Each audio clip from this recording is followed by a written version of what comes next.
Lance Bell here, mind of a black moderate conservative. I want to remind everybody to like, share, subscribe, all those good things make this channel possible. But I'm going to do a little bit something different tonight. I'm going to do a reaction video. Now, people who watch me since the beginning, I don't really do reaction videos, but I wanted to talk about this one because we're going to talk about the YouTuber Gothics.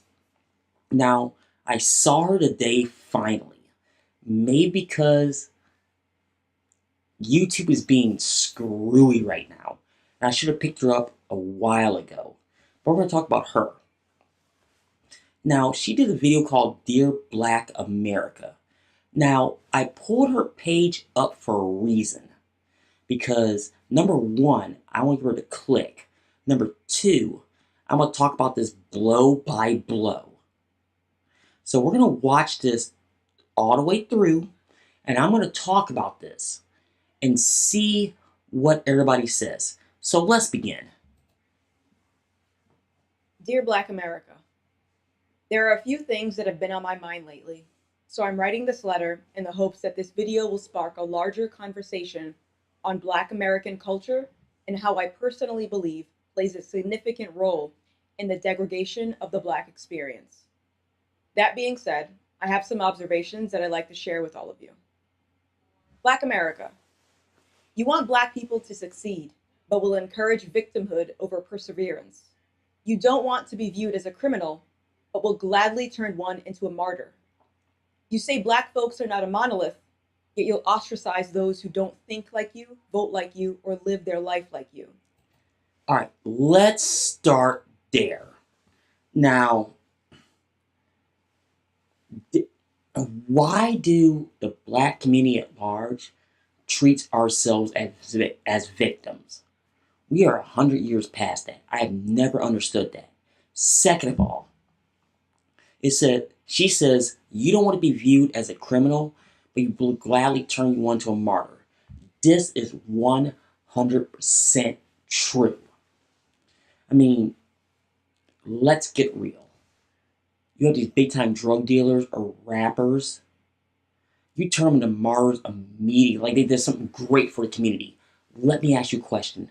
What in the world do they do for the community? And yes, I'm keeping this clean right now because I want children to see this. Because they need to understand, it's like Charles Barkley said it best. I'm not a role model, and neither are they. You have to understand that when you think about this.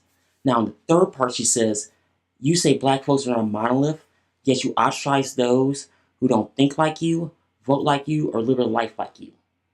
Now, in this situation, I'm going to use myself.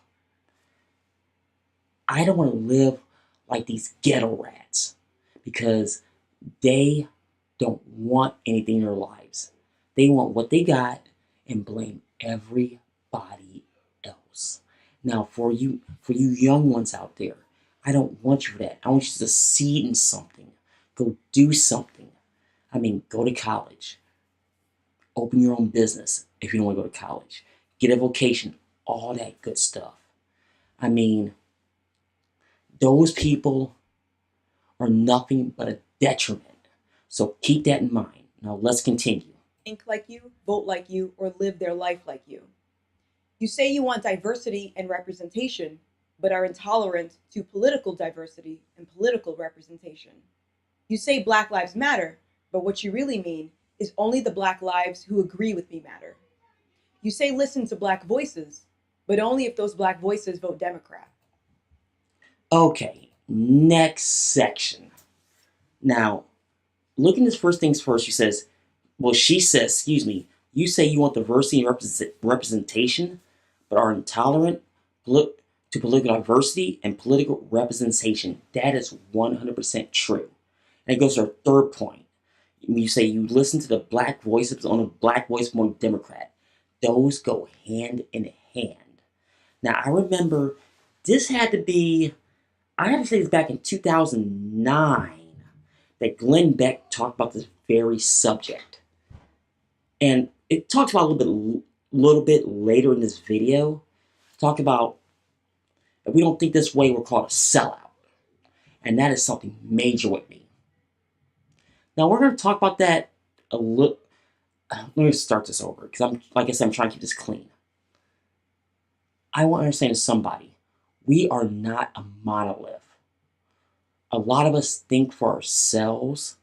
Now, for those you don't have to think through the church.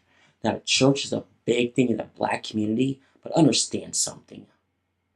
They're not the end all be all. Now, the second point of this, it says, you say Black Lives Matter, but what you say really means is only the black minds who agree with me matter. That is 100% true.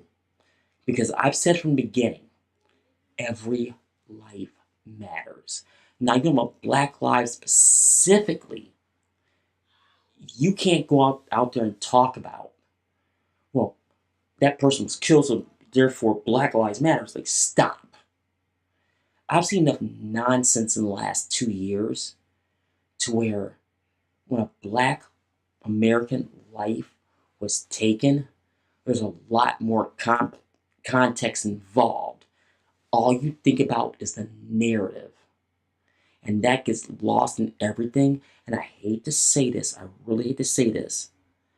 The intelligence of the black community makes me mad because they know better. Period. The end. Don't look at a 30-second clip. If there's a 10-minute clip, watch the entire 10 minutes. You know better. But let's continue. The black voices, but only if those black voices vote Democrat. You'll declare that celebrities like Ice Cube and Lil Wayne are being used as political pawns, yet Cardi B and Offset are not. Speaking about Cardi B, she makes a song about wet, and that's considered female empowerment. Yet Candace Owens, who preaches self-accountability, makes her a sellout? Okay, let's talk about this because this actually crossed my mind when all this stuff first came out. When Ice Cube and Lil Wayne actually talked about this, and this is what makes me mad. They were called mentally unstable. Well, I'm no fan of Lil Wayne, but Ice Cube, okay, I grew up in the gangster rap era, so I'm very familiar with Ice Cube. They were just speaking their mind. Now, Cardi B and Offset, I don't know much about Offset, but I know who Cardi B is. I mean, yes, she made a song about that and talk about female empowerment, excuse me. Now, with that being said, I've had my issue with Candace Owens. If you watched my video from a couple of years ago, you know that. But here's the thing. She's considered a sellout. My question is why? She's speaking her mind. She's self-sufficient. She all that good stuff. And I want to say that she ever did that part that sell out, because she didn't sell out. At least as far as my knowledge, she didn't. But let's get real. You're listening to celebrity, so to tell you how you should think. Let that sink in. I don't care who you are. You should never do that. You, as a human being, and this is for you little ones out there, when you start forming your own thoughts, you should think that. What are the opinions of someone else and what somebody else says, and form an opinion for yourself. Never let someone like these people control what you should think. Now let's continue. You're fed up with the harmful stereotypes that Black Americans have, yet refuse to acknowledge how much of a role you've had in creating those same stereotypes. Okay. There's truth to this, to an extent. When she said you're fed up with the harmful stereotypes that Black Americans have, yet refuse to acknowledge how much of a role you had in those stereotypes, that is technically true. Because we, as Black Americans, Listen to that. So we create our own stereotypes. So that part is correct. However, we as Black Americans, and at least I did, formed our own opinion based on the information given at the time. Now, I'm going to give you a perfect example of this. BET. They were notorious for giving me a black stereotype. And a lot of people fed into that. Now, another one is the media at large. They did the exact same thing. They knew exactly how we're going to react. That's why they did what they did, especially in the 90s and 2000s, early mid 2000s. Because they knew once we saw it, we're going to feed it back to them. And that's how life was. And that was a huge, huge, huge problem. Now, let's continue. Your music encourages gang violence and drug use. Your media makes a mockery of Black people for the sake of entertainment. Your vocabulary is self-deprecating instead of empowering. Your mindset on what is Black discourages growth by guilting those who refuse to be boxed in. Okay, this is a lot to unpack, but I'll keep it short. The music encourages gang violence and drug use. Okay, now here's the deal. You gotta go back to the gangster rap era, what she's talking about. And Gothics, you are, I don't know, okay, let me start this over. Gothics. I'm not sure how old you are, but I'm old enough to remember the gangster rap era. Yes, I'm that old. But you're 100% correct in that, and Black Americans thought that's how life worked. Now, you also say your media makes a mockery of Black people for the sake of entertainment. 100% true. Because I've seen it throughout. Start looking at videos, for movies, and start breaking them down frame by frame. You will see that. Now, next part is your vocabulary itself is the decapitating. I pronounced that wrong. I apologize. Sit up empowering. Trap, rapture, etc. You know what? I've been accused of being too proper, too white, too specific. I can't even say it. Too proper, too white, too sophisticated, and a complete and total sellout. And you know what? I'll take that with a badge of honor because at least I know how to talk. And that Ebonics nonsense in the mid 90s, get out of here with that. Now, the third part says your mind says what is Black discourages growth by guilting those who refuse to be boxed in. 100% correct. What about the ones who wants to be the business owner, or myself, an artist, or a politician? Forget athletes or celebrities. Forget those two. You know, what do they want to do something with their lives? And they want to be the best they can be. They should be boxed in by what you think? Come on. I'm sorry that you can't get on your own mental trap. I'm sorry. That should never, ever, ever happen. Now let's continue. You say you want racism to end, but will openly be racist towards others because you've convinced yourself that your circumstances give you a free pass to do so. You talk about Black empowerment, but will use difference of opinion to justify calling another Black person a coon or a house nigger. Okay. Now, here we're starting to get to the meat. Now, I've seen the videos saying that Black people can't be racist. And I'm thinking to myself, okay. As much as people can't stand him, Chris Rock actually did this. If you go back to his album Roll with the New, he actually talked about the specific subject. And yes, Black people can be more racist than white people. Now, I won't say the words or anything. You go watch it for yourself. But she's absolutely correct when she says this. Black people think they get a free pass because they throw the N-word around like it's water. I got big, huge issues with that. Don't call somebody else that word when you're throwing around yourself. And young people, please understand something. That is very derogatory. Don't use it. Don't try to use it. Don't try to use it in context, out of context. Please just don't use it. Now, in the second part, she talks about, you talk about black empowerment, but you use difference of opinion to justify calling another person blank and blank. That is an intelligence issue. If they really applied themselves just to the little extent, this subject would not, this topic would not be a discussion. Trust me on that. If you really think that they want to do that, no.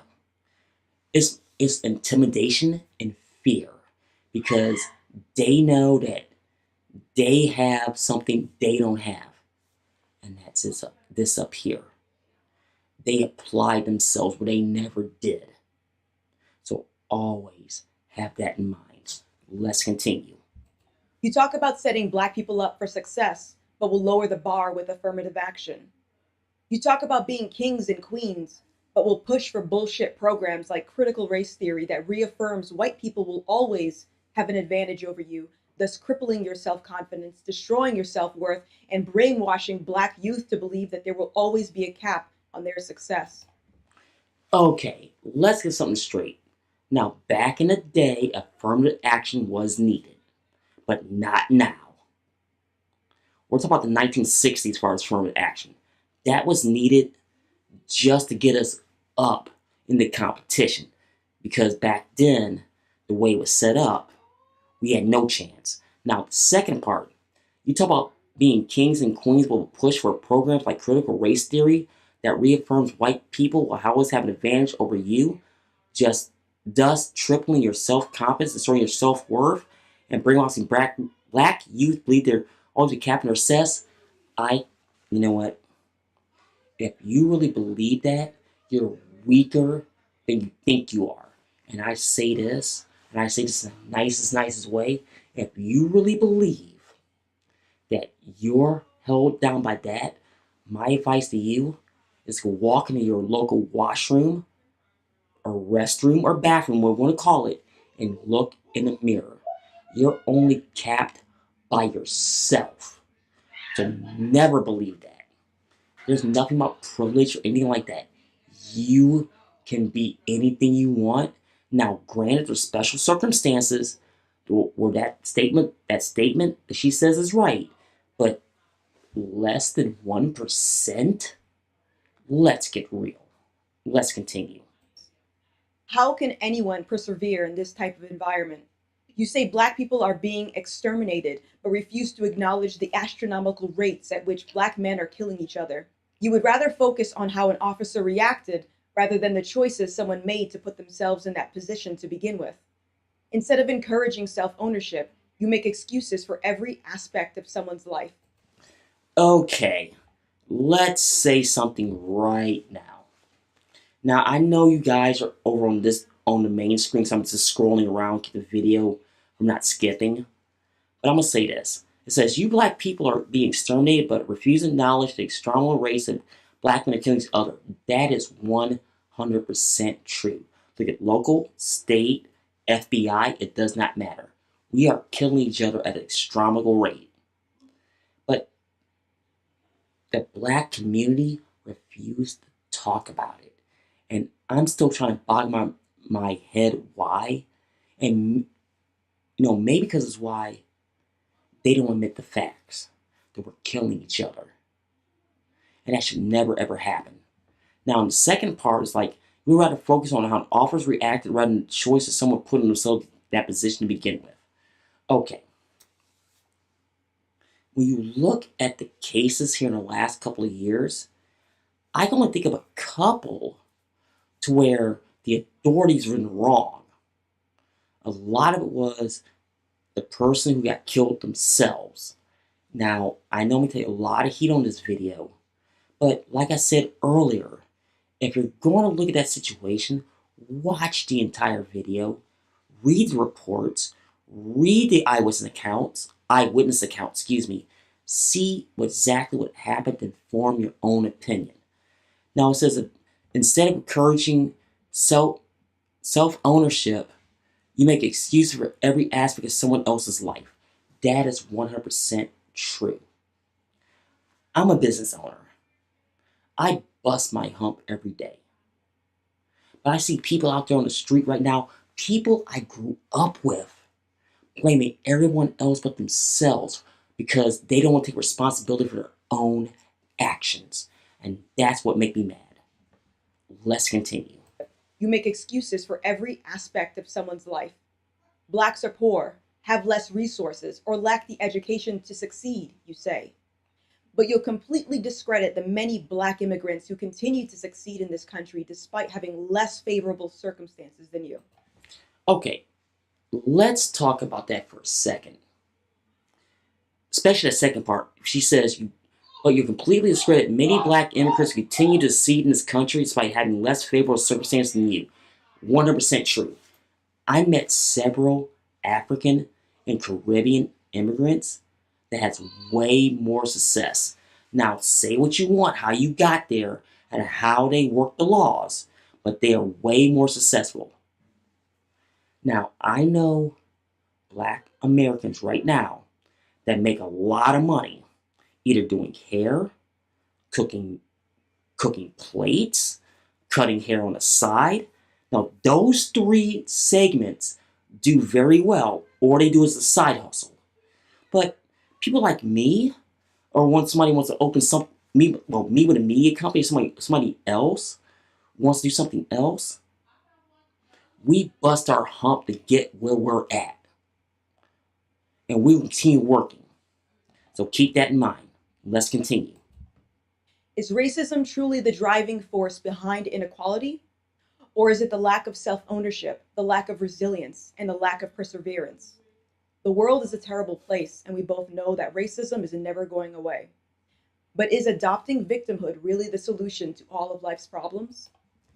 Now, answer your last question first. The answer is no. Victimhood is not the answer. That is an excuse. Meaning that you're looking for reasons not to better yourself. Now, is the world a terrible place? Absolutely. No qualms on me about that because things happen around the world where bad things happen to good people. So you gotta keep that in mind. Now, or is it lack of self-ownership, lack of resilience, or lack of preventions? I know I pronounced that last part wrong. I apologize. I think it's a combination. Excuse me. A lot of people don't want to take responsibility for their own actions. They want to blame somebody else. That is human nature. Resilience? Okay. They just couldn't make it. That does happen. Perseverance? Nah. It's debatable, but like in this context, they just don't want nothing to do with the quote unquote blame.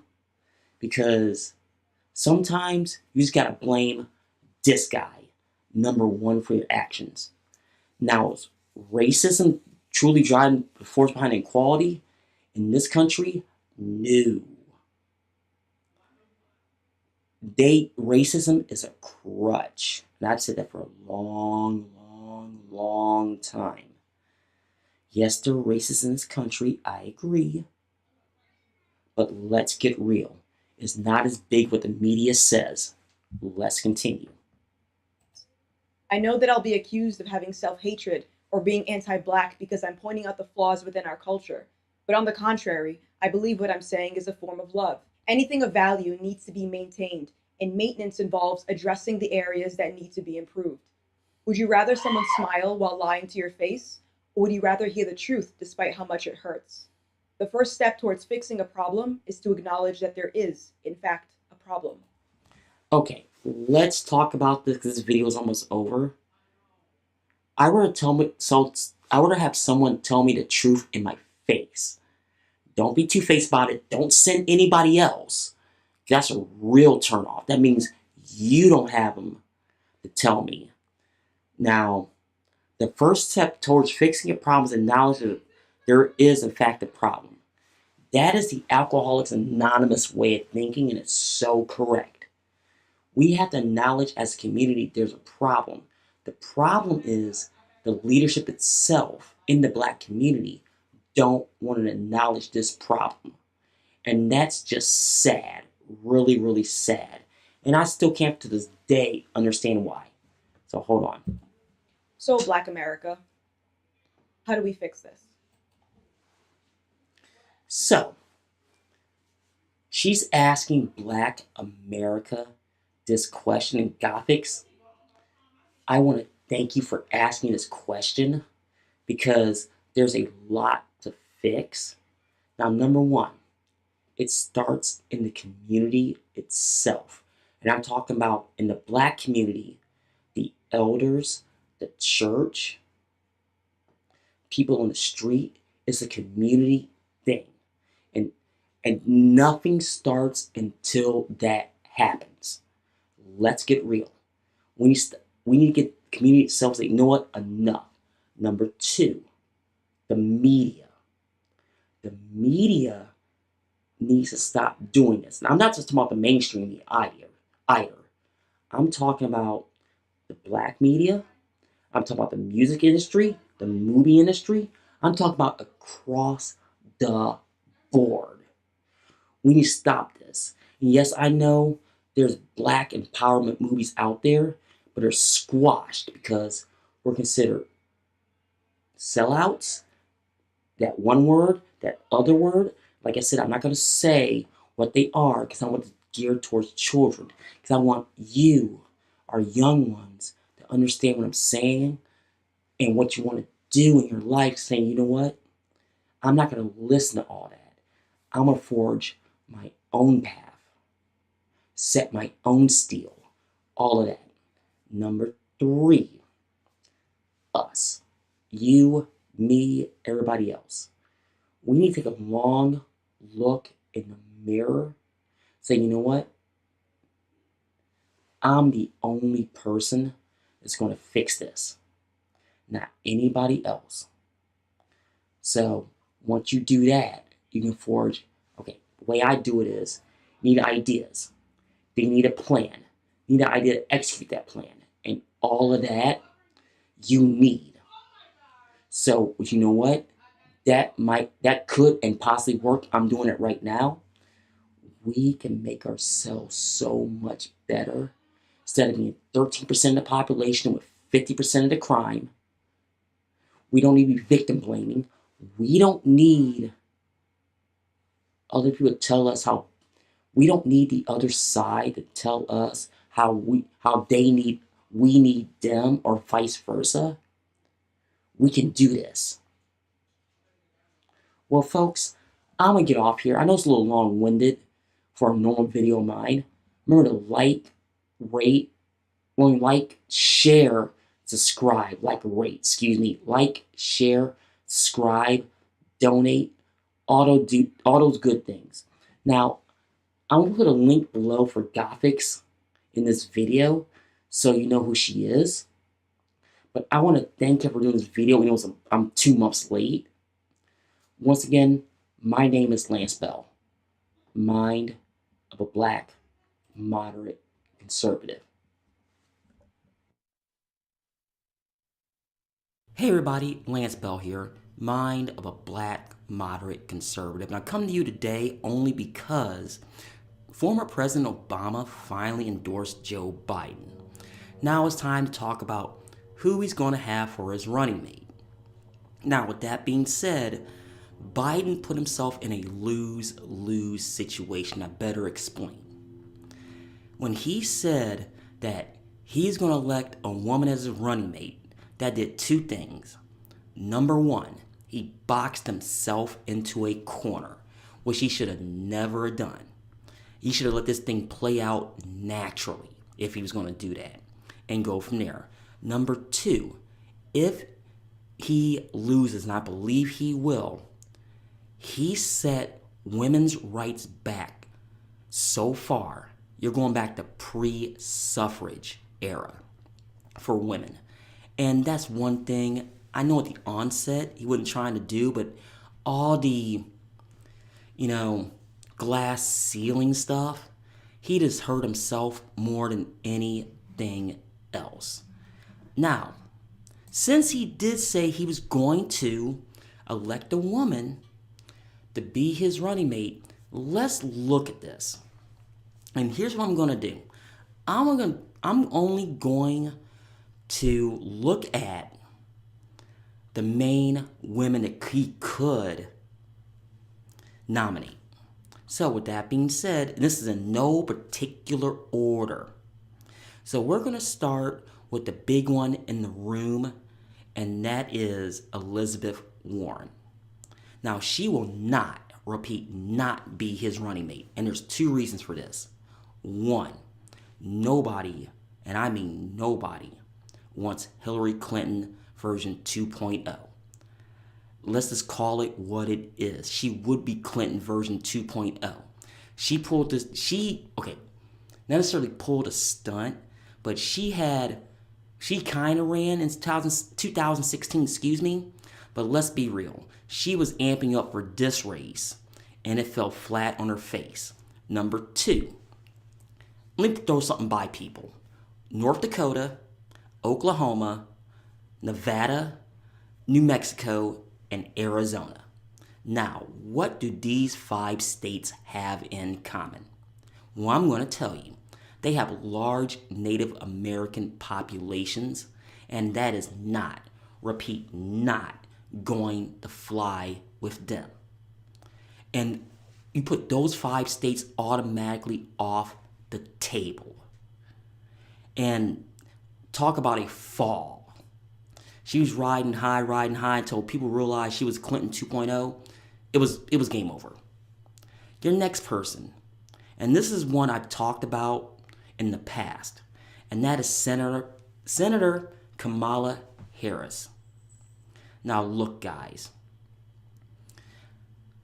I've said this months ago. If she is anywhere near this ticket, California's in play. Now, before anybody says California's deep blue, hear me out on this. If you go back and look at her track record as a prosecutor, a DA, and the, whatever they call it there in California, my mind's drawing a blank here at the moment. Look at her track record on crime, pointed towards people of color, of any stripe. That is a non-starter in that state. And I will say this, and this is actually advice for President Trump. If I'm Trump, if you're going to run ads in California, I would even run them against Biden. I'll run them against Kamala Harris and point directly to her record and put them all on the urban stations and browbeat everybody into it because it's public record. And even in super progressive California, they got to step up and take notice. Now, moving on. Minnesota Senator Amy Klobuchar. Now, down here in Ohio, we don't know much about her. We really don't. Now, she'll get traction in the upper Midwest because she is in Minnesota. I just don't see it.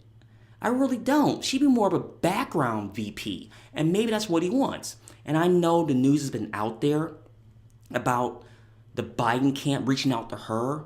Now, as of this filming, it remains to be seen if he would pick Klobuchar. I don't want to say yes, no, not sure, no idea. But here in the Midwest, I just don't see it. I really don't. And nationally, we don't know much about her.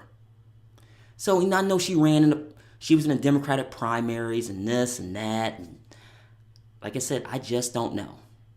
Your next one is Tulsi Gabbard. Now, keep this one brief. Now, being out of Hawaii, she'll get a lot of West Coast votes. And it'll definitely help Hawaii in Biden's case. But I'm going to say this one time. She just doesn't have the horses, number one, for a national race because she was suppressed by the media at large. And number two, the far left just don't like her. And that's sad to say because I think she actually kind of had a chance if she was given the chance. But she's basically a blue dog Democrat at the end of the day. That's all she is. And forget the anything else. That's bottom line. That's what she is. She might have had a chance with moderates and some progressives. And finally, I'm going to go to this name. And I know she has absolutely no chance. And that is former Georgia House Minority Leader Stacey Abrams. Now, her name gets thrown around in some circles. I'm reading this article from Reuters right now. Her name gets brought up. And let's get real, folks. She tried to play the double victim card when she ran for governor in Georgia. That is going to be a non-starter in a lot of the country. Guaranteed. Once you start digging into what happened in that gubernatorial race down there. Now, she does have a name. It is out there. But on a national stage, once you start digging into it, she has no chance. Zero. None. Well, that's my views on this. Please let me know in the comments. Am I right? Am I wrong? Am I looking this the wrong way? Please let me know. Hey everybody, Lance Bell here. Mind of a black moderate conservative. It's been a little while, but I am back. Just remember to like, share, subscribe, all those good things. Now, this has been bothering me for the last few days. I want to talk about it a little bit. Now, the only reason why I'm bringing this up, number one, is Bill Gates, one of the richest people in the world. And number two, this was an interview with the Massachusetts Institute of Technology Review. So it's from MIT. Now, you can see right in the title it says, Bill Gates, rich nations should shift entirely to synthetic beef. Now, I understand where he's coming from, but it also shows how out of touch he is with the masses right now. And I better explain. Now, when I read it, and I'll get down to the article here, we'll read it verbatim here. Let me see here. It says here, and I'm reading here, in the book you covered, you got a book out, you cover a broad array of hard to solve sectors. The one I still have the hardest time with in the terms of fully addressing is food. The scale is massive. We barely begun.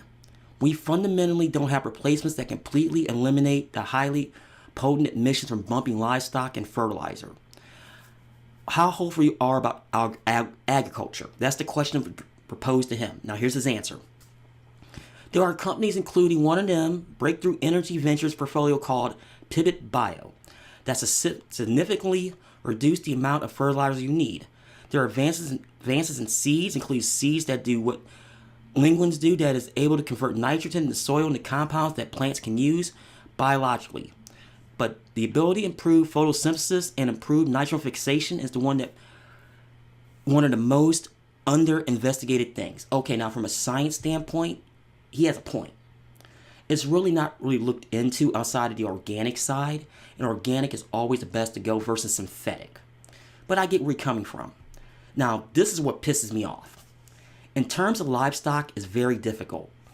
There are things that were fed them differently food. There's this one compound that gives you a 20% reduction in methane emission, but sadly, those bacteria in the digestive system that produce methane are a necessary part of breaking down the grass. And so I don't know, there is some natural approach there. I'm afraid that's the synthetic protein alternatives like plant-based burgers will be required for at least the beef thing. Now, people like Memphis Meats, who do call it cellular level, I don't know it'll be ever economical, but Impossible and Beyond have a roadmap, a quality roadmap that cost roadmap. That makes them totally competitive.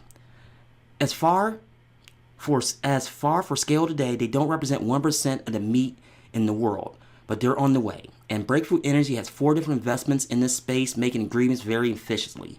So yeah, this is one area my optimism 5 years ago would have made this steel, and cement the 3 hardest. Now I said I can actually see a path, but you're right saying to people you can't have cows anymore, particularly in politically unpopular approach a thing. Now here's the thing, and the article goes on, and he talks about third world countries. Now I understand from that standpoint, He's saying that it might get to 20% synthetic, but here in this country, 80%?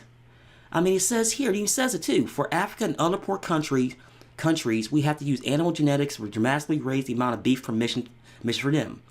Weirdly, the U.S. livestock, they are so productive, emissions per pound of beef are dramatically less than per pound in Africa. As part of the Bill and Melinda Gates Foundation's work, we've taken the benefit of African livestock, means survive heat and crossing monsters' productivity on both the meat side and milk side of leaf U.S. beef lines. So no, I don't think the poorest 80 country be eating synthetic meat. I do think all rich countries should move to 100%, synthetic beef. You can get used to the taste difference and claim to make the taste even better over time. Eventually that cream premium modest enough you can sort to change the behavior of people totally shift on demand. So, let me tell you something, Mr. Gates. This shows how out of touch you are. Now, I get it from the emissions of methane from cows. It was a big thing last year of AOC. I get it. But I want you to do me a favor, Mr. Gates. I want you to step out of your big-ass mansion up in Washington, jump in your car, and I want you to go to your local Dollar Tree and hit the freezers. Synthetic meat has been out for years. And let me tell you something. It's disgusting. I won't even eat it. So I'm up there in the rich developers of Washington. Come down here to the mean streets of East Akron and go in them stores, then come eat that food, then come talk to me. The taste will never get better no matter how many fillers you put in it. And let's be real. You've been buying up all these tracts of farmland. So I'm not sure you're trying to help third world countries or trying to corner the market so you can make a killing on synthetic food. I'm not sure which one. And I hate to come off like that, but it tells you right there you don't have a flippin' clue what you're talking about. Because let me tell you something. The population at large is not going to go for that. And give you a perfect example. You're never going to see this video, but if you actually do, I want a video response to what I'm saying right now. Go on YouTube right now, and anybody else can do this. And if I remember, I'll put a link to his channel below, The Wolf Pit. He goes to Dollar Tree all the time and eat their food. And when you start pulling that meat out of those packages, you can see why. This is not going to work, at least not for a long flipping time. Humans need their meat. Now, I understand there's vegans, vegetarians, and lacto-ovo vegetarians. I get it. I understand it. But I'm talking about us as a first world country here in the United States. The mass population, unless you're really on the other end of the economic spectrum, is not going to eat this food. And I'm talking about straight up synthetic food. And yes, you have the plant-based burgers. That's never going to go away. I'm talking about the straight up synthetic food.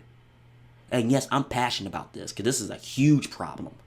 So Mr. Gates, please do that for me. Go eat that nasty flipping food, then come back and talk to me. Like I said, come on, man. I know you're trying to do the right thing, but you're so out of touch on this subject, you just don't get it. Well, let me know your thoughts in the comments below. I would really like to know what you think. But always remember, like, share, subscribe, all those good things. Once again, my name is Lance Bell, mind of a black, moderate conservative. Hey everybody, Lance Bell here, mind of a black, moderate conservative. And I'm going to say this, and I honestly waited till at least most of the information came out before I did this video. And that's the Ahmaud Arbery case. Now, ladies and gentlemen, I'm going to break this, or at least try to break this, into 3 parts. And I'm going to get started right now. Now, number 1, with Mr. Arbery. Why was he jogging in this neighborhood in the first place? Now, there's a reason I bring this up. And there's a reason why for this. As I crack up my beer, there's a reason why I asked this question. That's a long way away to take a jog. Now, I will say this, taking jogs, even I've been known to travel far away to take a walk. Like, I'm here in Akron, for instance. Virginia Kingdom Park is 10 miles away. I'll go up there and take a walk among the falls. I'll be the first person to admit that. But that's just a long way away to take a jog. And I will say this, if you go back and look at the security cameras on that particular house, I don't know if he was casing the joint, he was just curious, he's been a vandal, I don't know. And for anybody says that they know what he was doing, has no fucking clue what he was up to. I mean, the owner of the house said stuff came up missing. Now, that remains to be seen as far as that. Now, with that being said, we're going to part number 2. What happened? Now, ladies and gentlemen, the video is out there. Now, I will say this. The court will decide what happened with the McMichaels, I believe. So let get this totally straight. This has absolutely nothing to do about race, and I'll get to that in part number 3. The courts will decide because you actually watched the video, which a lot of you will not do, will show us exactly what happened in that entire sequence. And that's what it is. This has nothing to do with what I just said. Now, with that being said, with Georgia law, it's very picky. So you have to put out the nuances of that state's law as far as that. This is not as black as white as people think. And that really pisses me off. Because people jump to conclusions before they knew all the information. And that smacked a BS with just like the Covington case. I asked for additional information, got crucified, and when the additional information came out, people started backpedaling and deflecting. And that's what really pissed me off about this, because when the whole information came out, I was on forums and people left and right were deflecting this whole thing to Donald Trump. Now, ladies and gentlemen, anybody who's watched me an extended period of time knows I am no fan of Trump. But when you start deflecting, that means you automatically lost the conversation or even the argument. Don't even give me that bullshit. Because you know you lost, you have no outs, so deflection and try to shut down the conversation. Now, part number 3. Now, this is the conversation that I really wanted to have. This whole thing smells of the Trayvon Martin case, and let me explain. Now, in the Trayvon Martin case, that was never, ever, ever about race. That was about power. So let's get this open and clear right now. Now, in this particular case, it smacks and smells the exact same thing. People are going to play the race card for a conviction. And that cameraman, I hate to say this cameraman, it got charged with murder. He should have never ever been charged. Unless there's a undoubtable reasonable doubt. I know I said that wrong. There should have been a reasonable doubt why he got charged, which at the moment I see none.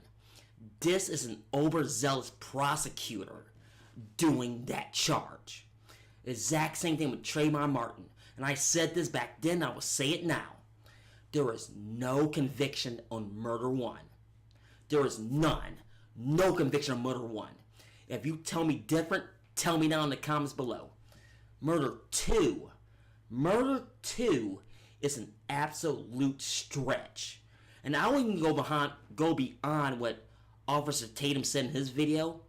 Involuntary manslaughter is the charge on this. Nothing more, nothing less, unless big time evidence states otherwise. This is people out there trying to go to the mob mentality. Is murder one, you get the death penalty. Oh no, no, no. Like I said, murder one is not the charge, and murder two is a huge, huge stretch. Manslaughter, well, involuntary manslaughter is the charge. Involuntary will be the conviction. Now, time will tell what will happen with that. But let's get real. We're going to see what happens as far as that. Now, I've been trying to get this off my chest since I saw it early in the week. I just needed an off day to do it. But this is my thoughts. Tell me in the comments below what you think. Agree with me, disagree with me, please let me know. Well, folks, my name is Lance Bell, mine of a black moderate conservative, and stay tuned for the next edition.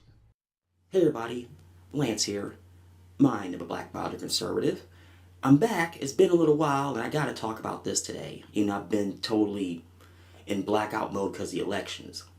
Now, yesterday, and you see it right on the screen, it's from Politico, Congress passes massive stimulus package. There's a lot to talk about this, and I will say this. And I'm reading this article. Now, I'm not going to read it all because it says Congress approved a $900 billion coronavirus relief package late Monday night after months of inaction and partisan bickering, sending desperately needed aid to Americans reeling from the global pandemic. Now, I'll get to the $600 payments here in a second, but I'm looking at this. It passed 359-53 in the House, 92-6 in the Senate. So it's basically a blowout on both sides. There's like a cup of coffee here. There's a lot of things wrong with this. Number one, they put this in with the budget. This should have been at the beginning a standalone bill. Now, as many of you recall, back in the summertime, they had a standalone bill. But it was never going to pass the Senate because all that nonsense that Team Blue put into it. It was never going to pass then. Now, the one that Team Red had, the Republicans, wasn't going to pass either. So let's be real. But I'm looking at this. It should have been a standalone bill. And I honestly think it was a straight up clean bill. It would have passed a long time ago. And I'm not the only person that thinks like that. Now, and I'm thinking of this also, they put in $600 in relief. You got small business aid, all this stuff. And people got to remember, I see people all over the interwebs, they going off on this bill. And it's across the board. All the nonsense that's in this bill, you got to remember, this was packaged in with the budget. So, people are going nuts, but you got to understand what was also in with this particular package, way it was packaged to begin with. Now, as far as $600, I understand that people wanted $1,200 again. And I'm thinking to myself, that was wrong from the start, because let's be real, I was totally against it. However, if they were going to do it and based on taxes, they should have took what you made the previous year in taxes divided by 12, and that was your number. They just gave $1,200, which made a lot of people mad, which I get. Even though I was against it too. Getting the money out in the first place. Now, giving $600, what is it going to do? Okay, I'm thinking to myself, okay, I'm getting $600. I'm going to pay rent this next month. Whoop-de-flippin' do. And it's like, that ain't going to do nothing. Ain't nothing for nobody. It might cover, for a lot of people, cover a car payment, rent, food, you name it, but it ain't really going to do much. Even President Trump came out and said it should have been more than that. And what I'm seeing as far as rumors, he's talking about $2,000, which I wouldn't have done either. But I'm thinking, and I'm looking at this here, and it's like, reading this article, Pelosi's talking about, this is a down payment till Biden gets in. Now, that's a different story for a different day. Now, I should do a video on that, but I'm just waiting for dust to settle first. And I'm thinking to myself, in all this, you just threw that in there at the end just to get out of Washington. And I'm thinking to myself, a 5,500 page bill? I found myself agreeing with AOC on this one. When I saw that tweet she did that you only have hours to read a 5,500 page bill. Like I said at the beginning of this video, it should have been a totally separate, straight up, clean bill. It'd have been like 2 pages long, if that. So it's like, this is wrong all the way around. Now let me ask you, my viewers, what could have been done better? Tell me down in the comments below. Well, folks, I'm going to get off here. Remember, like, share, subscribe, all those good things. And this is Lance Bell, Mind of a Black Moderate Conservative. Hey everybody, Lance here, Mind of a B.M.C. Now, this is more of a quickie video I wanted to do today. And this has to do with those 2 space launches by Jeff Bezos and Richard Branson. Now, I gotta ask all the people slamming these 2. Let me ask you a question. What are you gonna do about it? Now, I look at it from 2 different scenarios. Now, in Jeff Bezos' case, he's going to do it because he had the money to do it. And I'll talk about him first only because of what he said and what I've read he said. He said he spent all this time, all these resources, all this money to be in space for that long. And I'm not going to talk about the rocket ship. I mean, that's giggles for another day. But why? My question for you is why? Other than you have the cash. And I get it, you got the cash, you wanted to do it. I get it, but it's like, and it's what you said. You're trying so hard with good PR, how all these polluting companies need to go into space. Now, let me test your premise for a minute. Have you ever talked to people, that astronauts, people working on space stations, things like that? You do realize space junk is a problem, right? So why would you exacerbate the problem by sending all these companies that pollute up in space? Ask yourself that question. What is that going to prove? Absolutely nothing. As a matter of fact, I remember this was back in the mid-90s. They were talking about sending, it was either the early mid-90s, if I remember correctly. They were talking about sending trash and nuclear weapons to the sun. That's where you're kind of leading to this. But come on, man. Unless you're fronting the money for all this, I know you're not going to do it.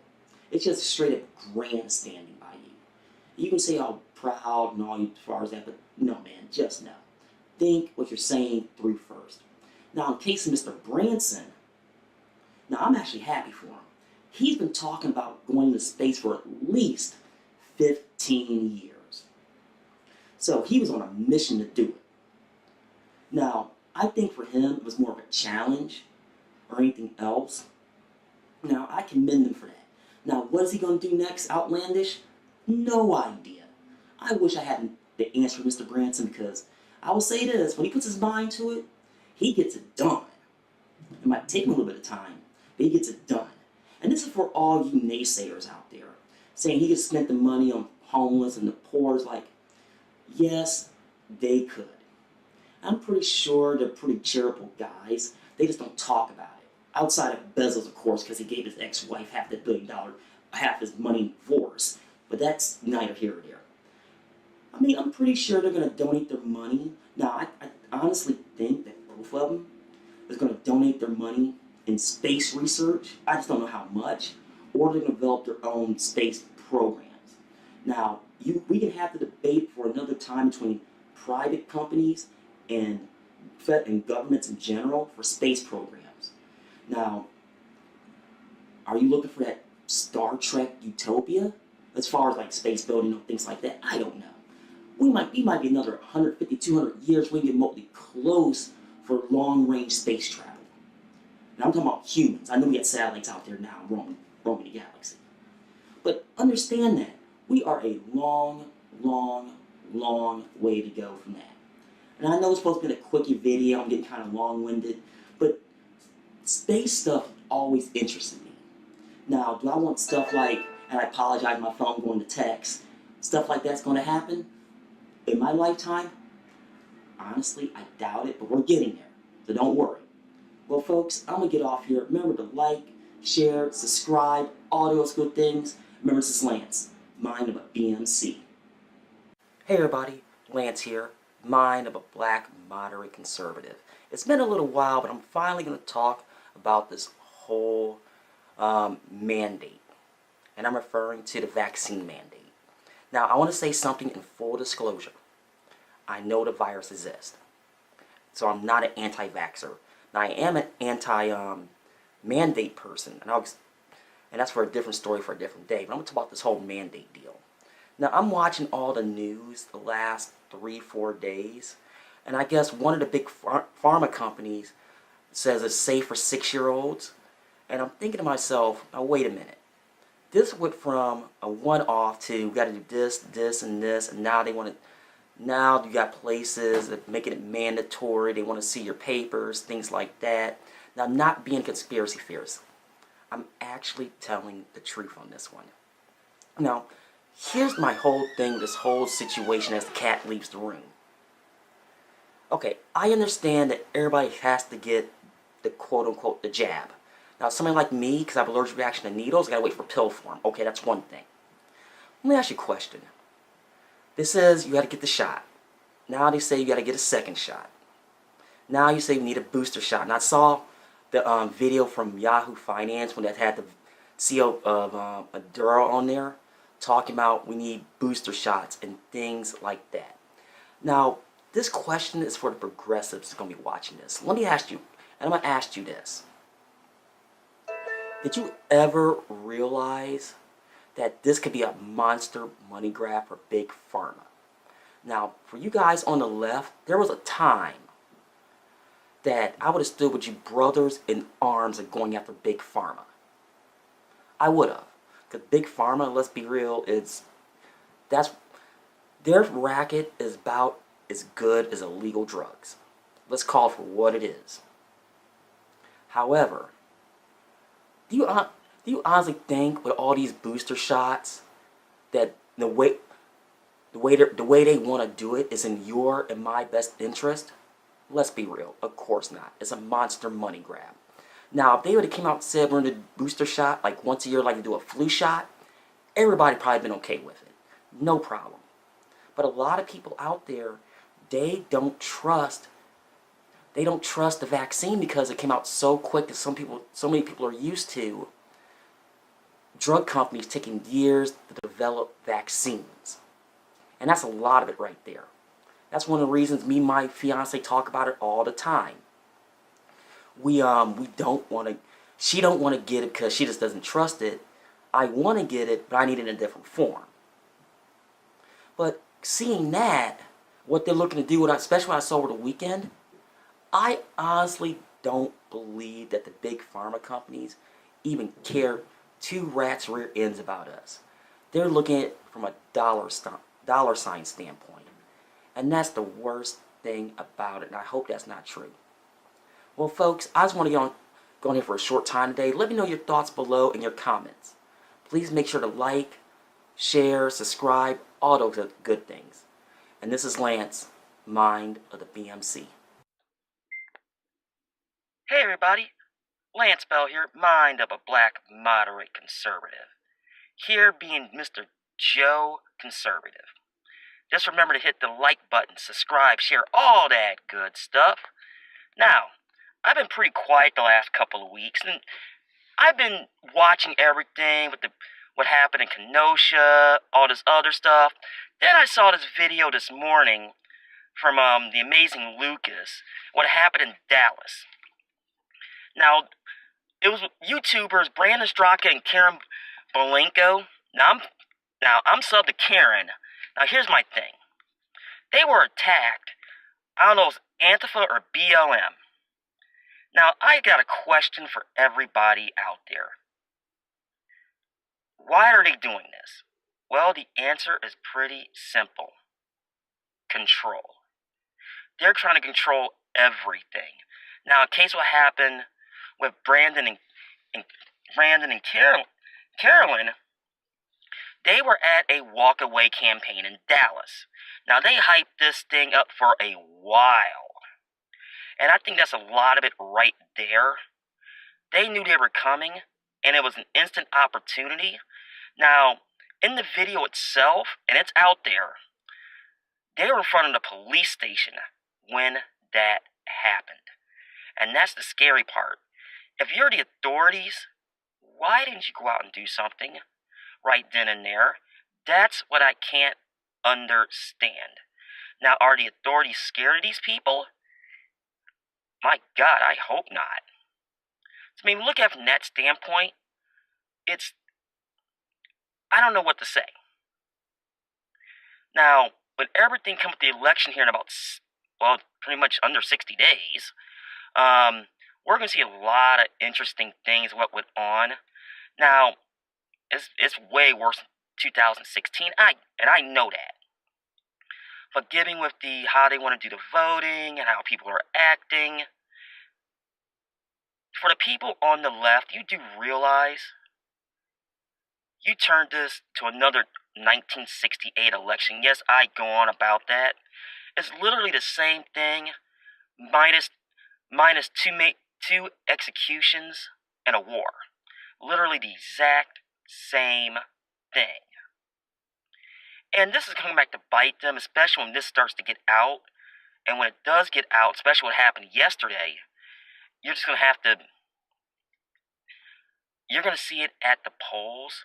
Now, it's going to be real interesting to see how much intimidation will go on at the polling places themselves. Now, as far as the mail-in voter absentee voting, that's another video for another day, and I get that. But understand something. It's going to get way worse before it gets way better. Well, folks, this is Lance Bellmbine. I'm a black moderate conservative. Make sure to like, subscribe, share, all that good stuff. And stay tuned for the next video. Hey everybody, Lance here, mind of a black moderate conservative. It's been a little while, but I'm back in the car.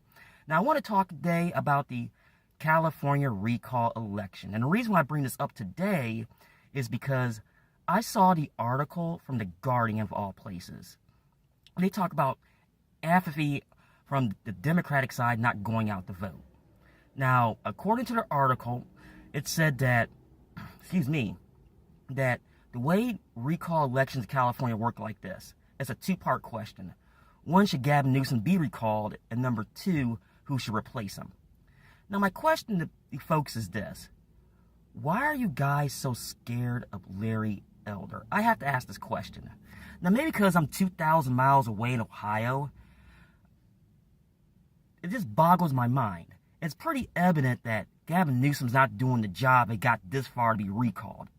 Now, we have some precedent here, and we actually have a test case.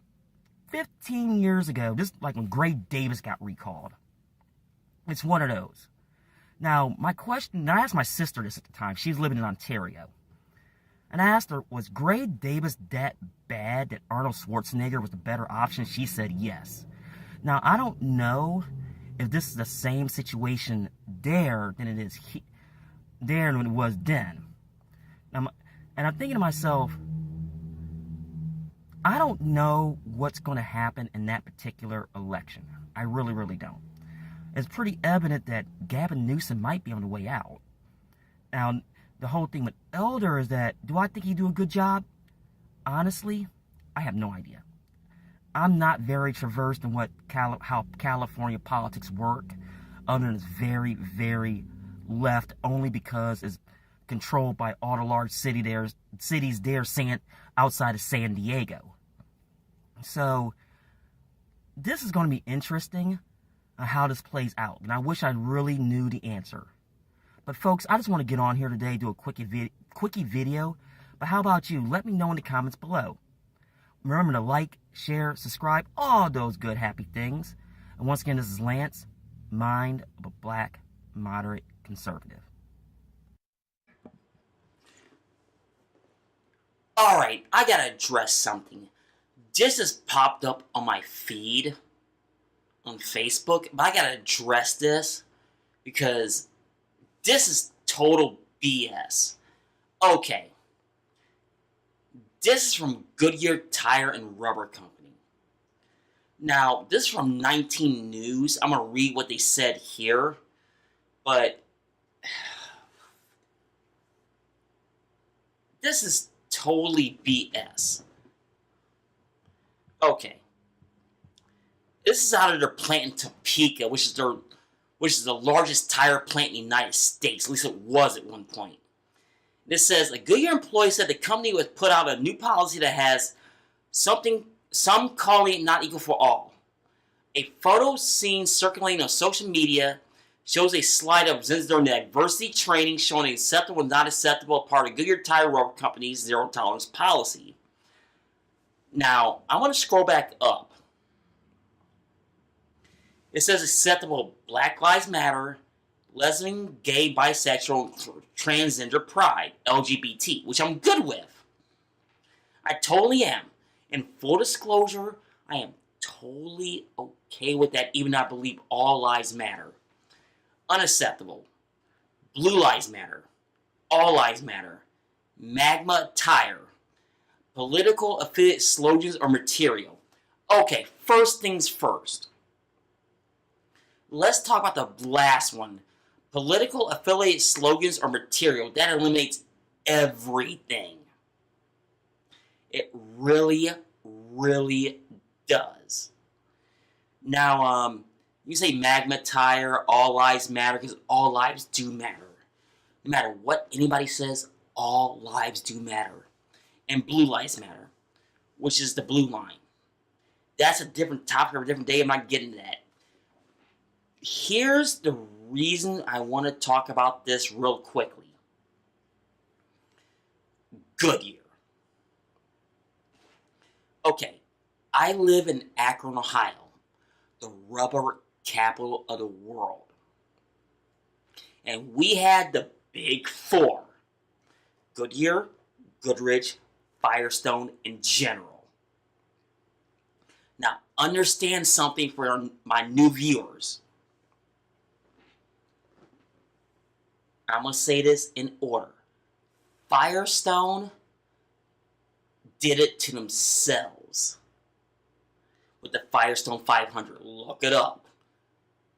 They're not bashful saying how they screwed themselves. General, their biggest weakness was RKO. There's no doubt about that. RKO nearly bankrupted and closed that company. Let's get it out of the way right now. Goodyear. Goodyear, well, I'll get to in a second, was the elder statesman for the most part. We have Firestone, Goodyear, General. And the fourth one, for the life of me, I can't remember, and I hate that. I always get 3 to 4. I can never remember it. So it's one of those ones to where, looking at this,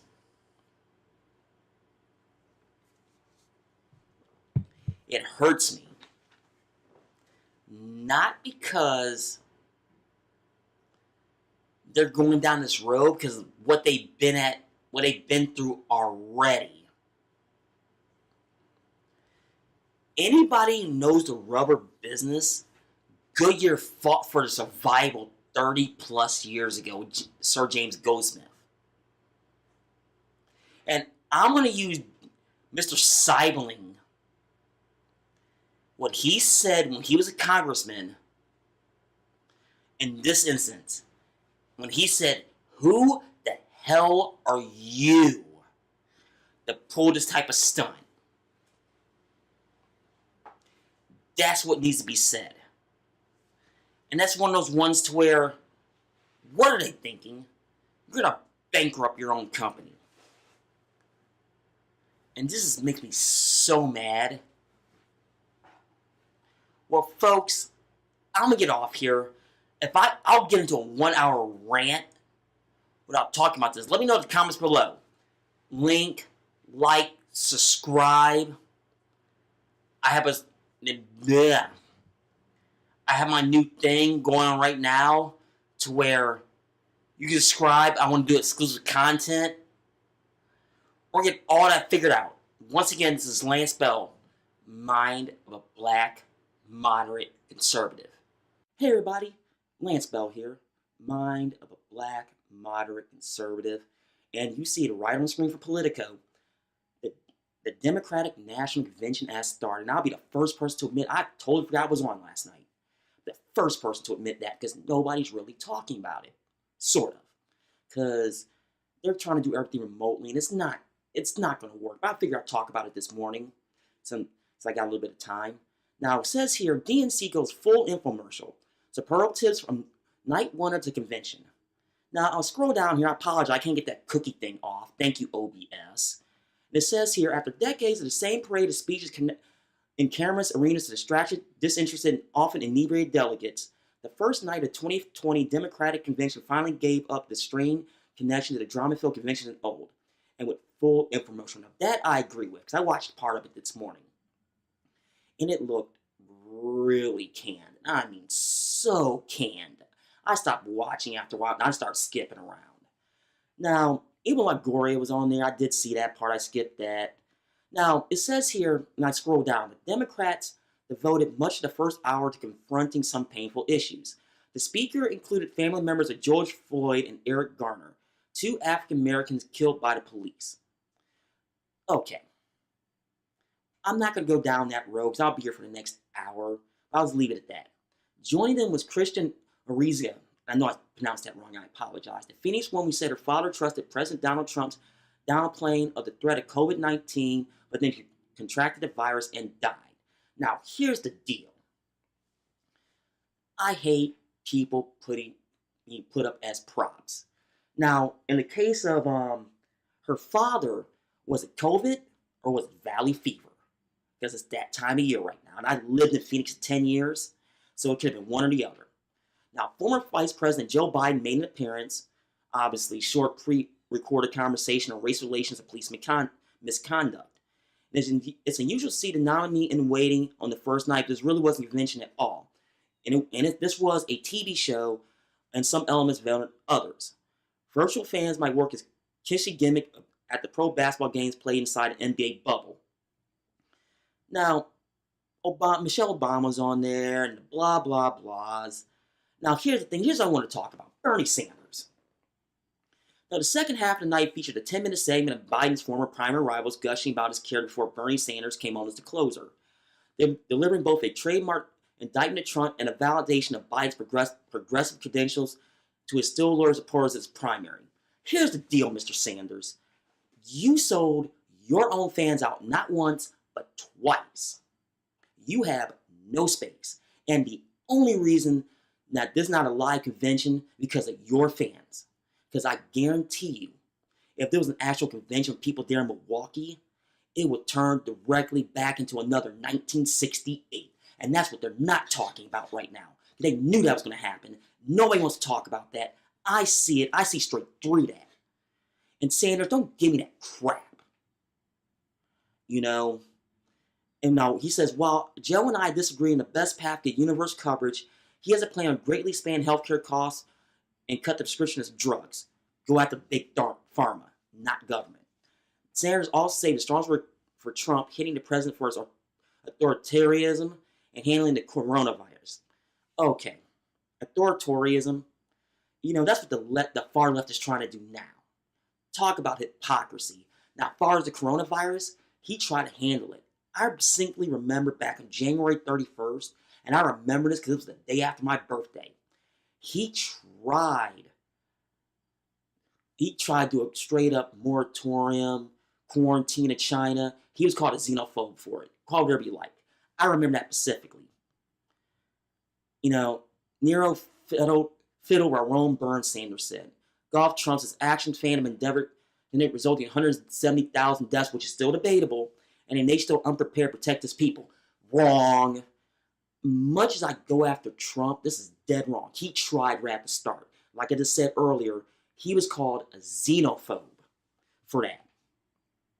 And we get the John Kasich. Now, Kasich, living here in Ohio, I got to see Kasich firsthand. And John Kasich's going to be John Kasich.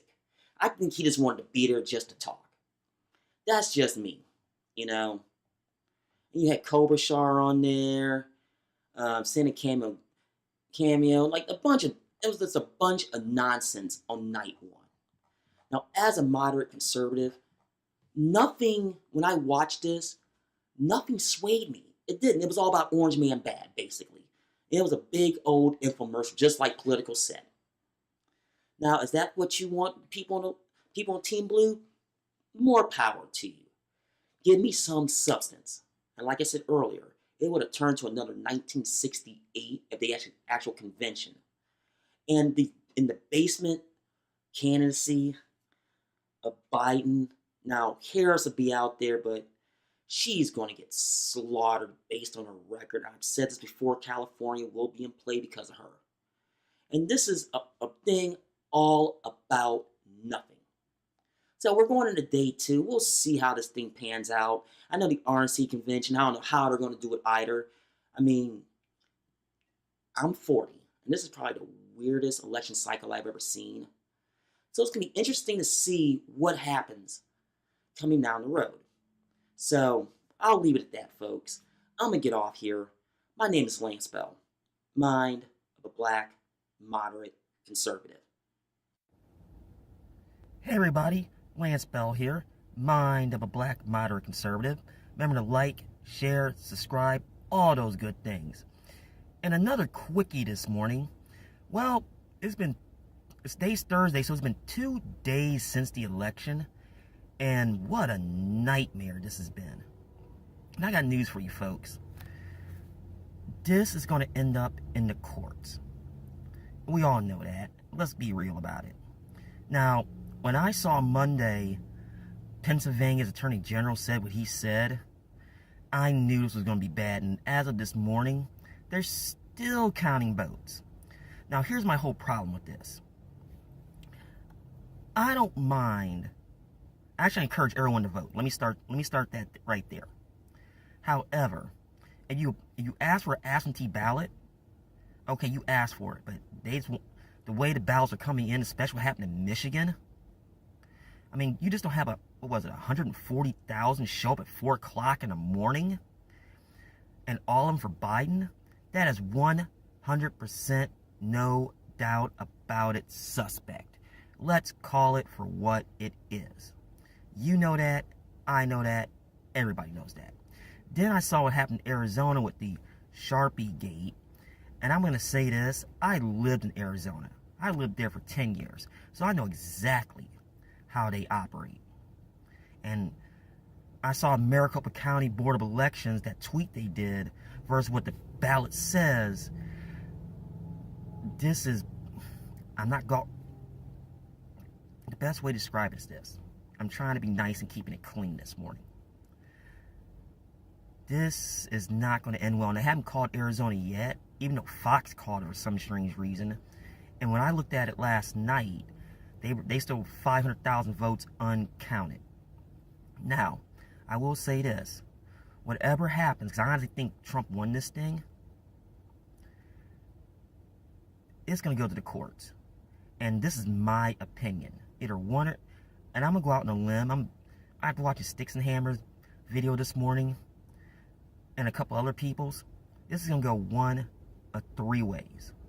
If it gets to the Supreme Court. They're going to have to rule on it. 1, full-blown recount. Which I know they don't want to do. And I'm not talking about a federal level. I'm talking about the state's level. So that's option number 1. Which is the one I'd rather have anyway. Option number 2. It is split the decision of Biden. Which creates a complete and total disaster. Option number 3. They vote for Trump, but it'll be a 7-2. And it won't even be close. Because they're going to see the shenanigans end. And why would Supreme Court put themselves out on a limb like that? Now, with that being said, I'm looking around on the interwebs, and it is all over the place. And the one thing I have to preach right now, if anything else, is patience. Nothing more, nothing less. So we're going to see exactly what happens. Well, folks, my name is Lance Bell. Remember to like, share, subscribe, all those good things, and leave a comment below. And this is Mind of a Black Moderate Conservative. Hey everybody, Lance here, Mind of B.M.C. And it's election day, as you can see. I already voted here. Just make sure to go out, vote, do all those things, exercise your right as an American. Now, I'm going to talk about this, what you see on the screen here. Ohio's 11th Congressional District. Now, I can talk about this firsthand because I live in this district. So I already know what goes on around here. We're going to talk about this. Now, I was going to talk about the California recall, but that's for the real professionals. Now, before we begin, remember to like, share, subscribe, all those good things. Now we got that out of the way. Let's talk about this. Now, as you can see here, it's a special election to fill the seat representing Ohio's 11th Congressional District in the U.S. House, which is scheduled for August 3rd, which is today, as I tape. Now, the special election was called after Marcia Fudge, which is a piece of work on her own, was confirmed as Secretary of Housing and Urban Development in Biden's cabinet. Now, one thing you got to remember about this one here, there's two things. I scroll down Ballotpedia page, and I'll show you here. There is a lot of people in this primary on the Democratic side. But the one people you need to know about is Shontel Brown and Nina Turner. Now, everybody's saying this is a hard blue district, and here's the reason why. If you actually look at a district map, now I'm in Akron, and it encompasses basically all of East Cleveland. So that's where majority of voters are coming from in this election. Like down here, like give you a perfect example, we barely saw Marcia Fudge down here. Barely. You know, she had an office here in Akron. We barely saw her. Now, what I can understand is everybody's making this race down here a huge deal, and then a lot of money got dumped into it. My question is, why? And they're saying it's a solid blue district, yada, yada, yada. It's like, now, I voted for Laverne Gore, in full disclosure. That's who I voted for. But you're looking at this, you look at the Democratic primary, it's like 13 candidates are running for a special Democratic primary in Ohio's 11th Congressional District. I can't speak all of a sudden. You know, called after, as I talk about that, Brown was endorsed by former Secretary of State Hillary Clinton and Congressional Black Caucus PAC. Sanders' Congressional Progressive PAC endorsed Turner. Seth Richardson at Cleveland.com wrote that the local endorsement did not break along the same dividing lines in endorsements. And that's why people, at least in the Akron area, don't care. Now, it will be the same nonsense from a national standpoint, they care. The question is, you got a moderate and somebody wants to go further to the left. Now, what I've noticed about this, in this part of the state is, yeah, there's a lot of, depending where you live at, it can go either way. Like up in Cleveland, it's big blue up there. Down in Akron, I've always made this joke, is the boss hog effect. We learn how the mayor votes. Now, like I said, down here, nobody cares about this race because we already know down here in the greater Akron area, the people who run this district don't give a damn about us down here. We know that going in. Now, with that being said, I'm going to switch over to what Politico said. Now, as we look at this here, and I'll go over here for a second. Let me see here. Give me one moment, folks. It says here that what to watch for tonight's special elections. Now, I have not looked at any incoming stuff as of yet. Now, according to Politico, and I hate how they're doing this, it says, all eyes on Ohio. Politico senior campaign election editor Steve Shepard writes in the day's main event, 2 special election primaries Congress in Ohio today. Offers one of each party little 6 months into Joe Biden's tenure and Donald Trump's post-presidency. What does this have to do with Donald Trump? Please tell me. This has nothing to do with him. This is pretty much state level. Now, for the first, the Democrats in the 11th district, my district, Nina Turner began the race to replace now HUD Secretary Marcia Fudge with a big leap by Shontel Brown. A local establishment figure is closing strong. The race boils down to 2 members of the party's most loyal demographic, Black women, who offer competing visions of what it means to represent a majority minority solid blue Democratic district. Turner's combative, pro-Bernie dive to the left, or Brown's more conventional, work with Biden approach? Okay, this is a word of advice. This is for this boils down to, you can go with now you can only go so far to the left. Sorry about that, folks. I can think what I want to say there. You only go so far to the left in this district. People will just straight turn you off. I don't care how blue you are. Give me a perfect example. I'm gonna give one. No, that's a bad example. I won't use that governor race from a couple when John Kasich got reelected. Let's scratch that. Now, Turner, if she can go that, you only go so far to the left in this district. Now with Brown, she wants to be more of not necessarily a compromise, but she's willing to work with you, and that's what this district needs. It really, really does. If you vote Team Blue. Now, will I think anything would change from a district level? This is assuming that one of them this is assuming we get to the elections in November and one of them wins. No. Nobody in this district, they'll be pandering the entire time on the Democratic side. Let's get real. I don't think they care. Now, do I think what who I voted for cares? Absolutely. I really, really, really do. Because like I said, I did vote. Honestly, I did vote for Laverne Gore. And I'll be the first person to admit that. Do I think she'll make a change? Let's see if she wins first. Now, I know I'm rambling on here, but I haven't done a video in a while, and I wanted to talk about this because, hey, I live here. Now, I might do an election wrap-up tonight. I haven't decided yet. So stay tuned. If I do, I'll probably run live for like 5 minutes or so. Well, folks, I'm going to get off here. I want to thank you for watching. Remember to like, share, subscribe, all those good things. And this is Lance, Mind of a B.M.C.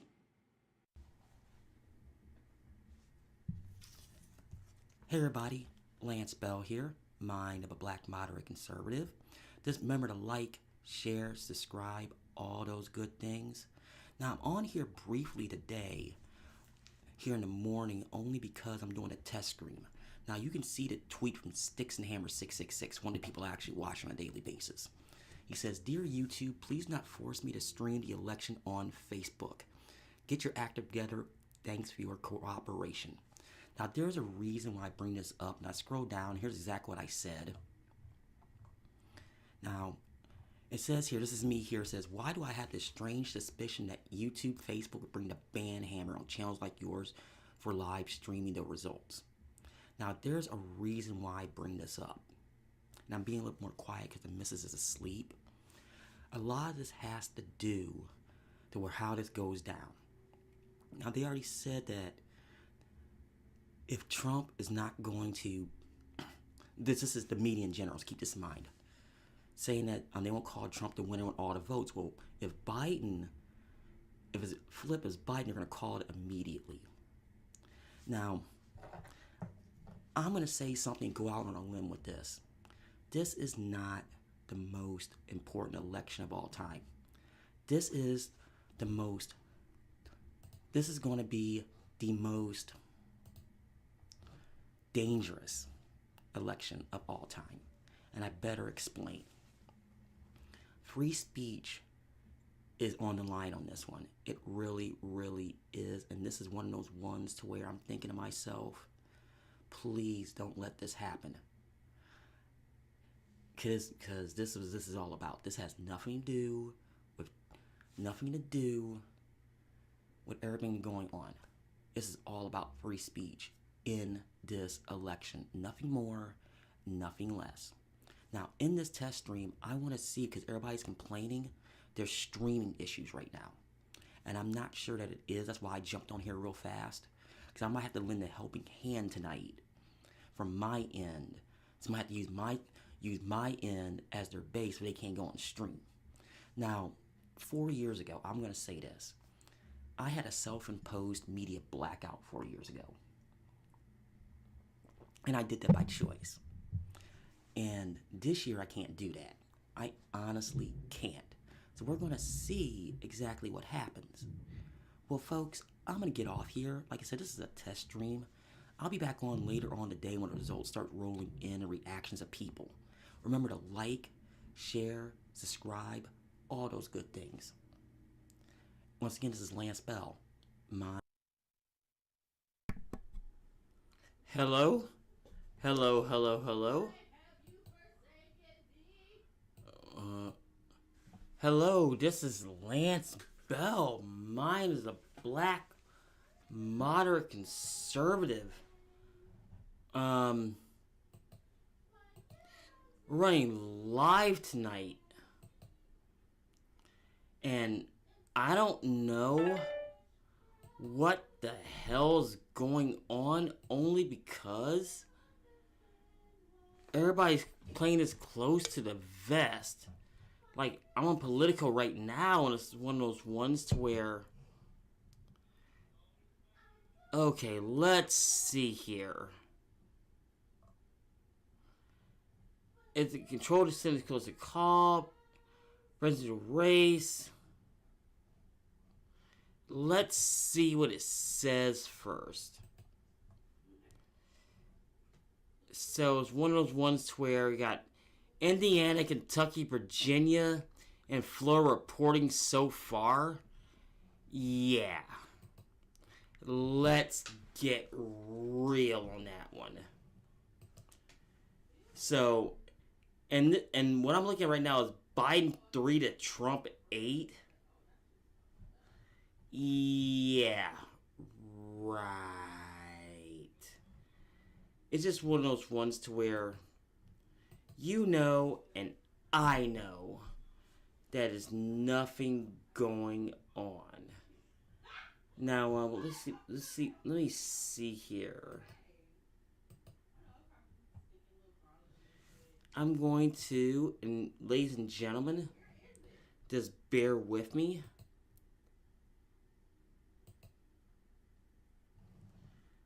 Oh, just bear with me.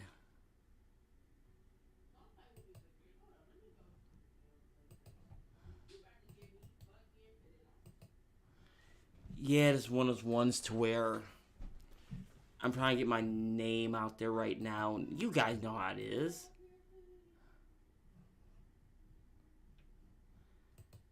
Let me see here.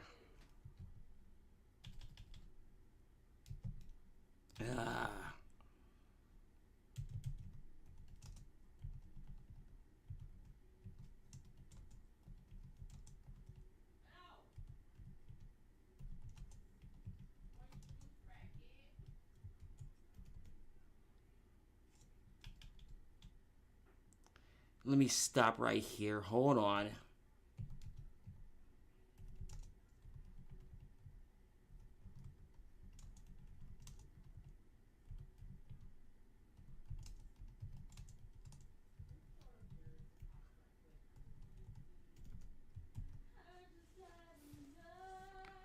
Yeah, snap.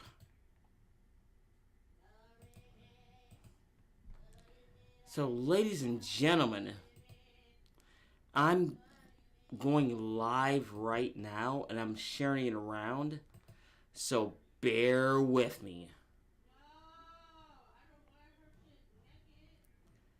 Let's see here.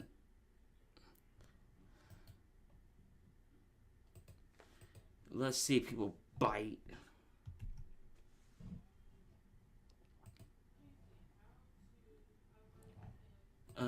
Let's see here. I'm in trouble on this page, which is rational political debate.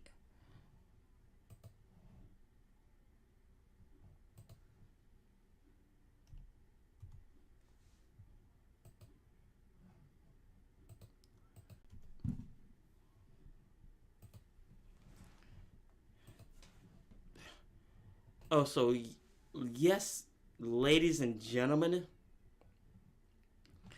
I just did that automatically. Let me see. One more thing here. So I'm doing it right now. Let me see here.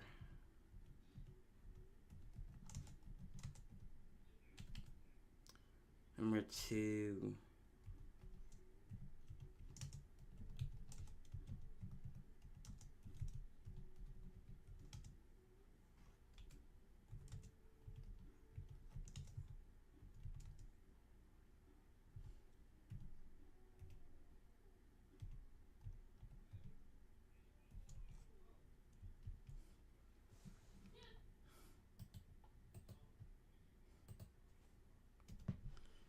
Oh yeah, it's one of those ones to where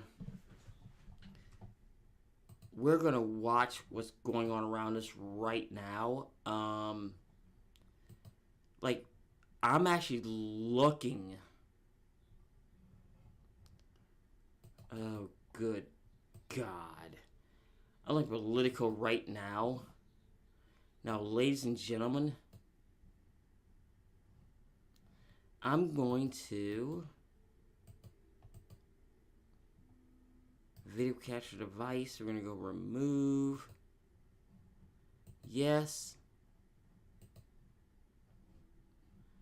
We're going to go. Wait, hold on. We're going to go to browser. Okay.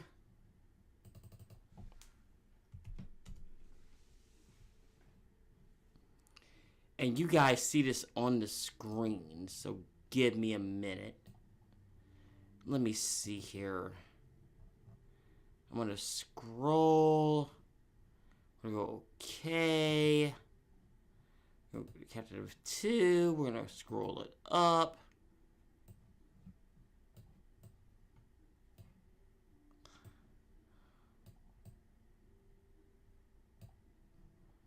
We're going to go to browser.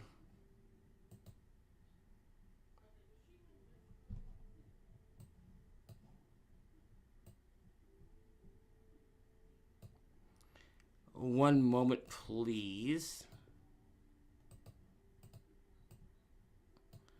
One moment, please. We're going to go to, let me see here, browser. Go, okay. I'm going to go to interact.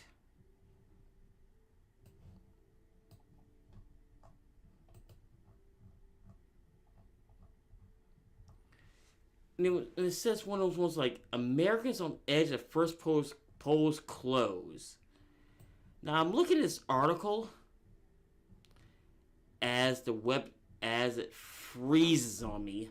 Ladies and gentlemen, I apologize. This should never ever happen. This is one of those ones where it's just a piss poor connection. Let me try one more thing. Hold on. Let's go back to interact.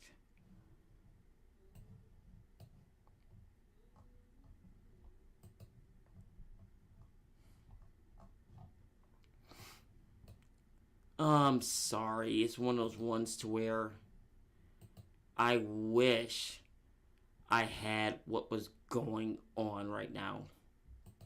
And it's one of those ones to where, oh jeez, what can I do? And America is on edge right now. And here's the reason why. Americans don't know what the hell is going on right now.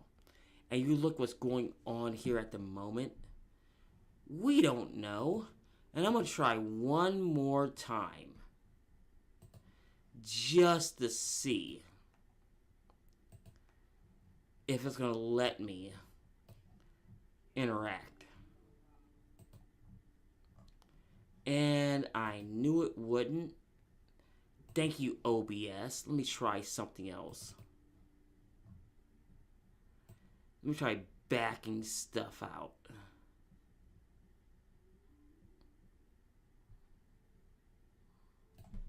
Let me try backing stuff out. Go okay. And it's, oh. We go interact. We go here. Aha. Now, the article I was trying to read, all of a sudden it disappeared.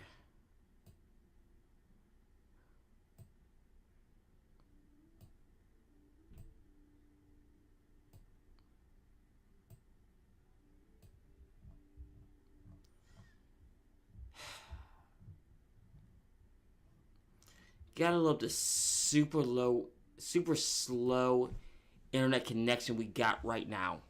You gotta love that. And I hate that right now because we have to get going as far as this live stream. Now look, guys, I'm going to say this, and I'm going to say this one time. Us here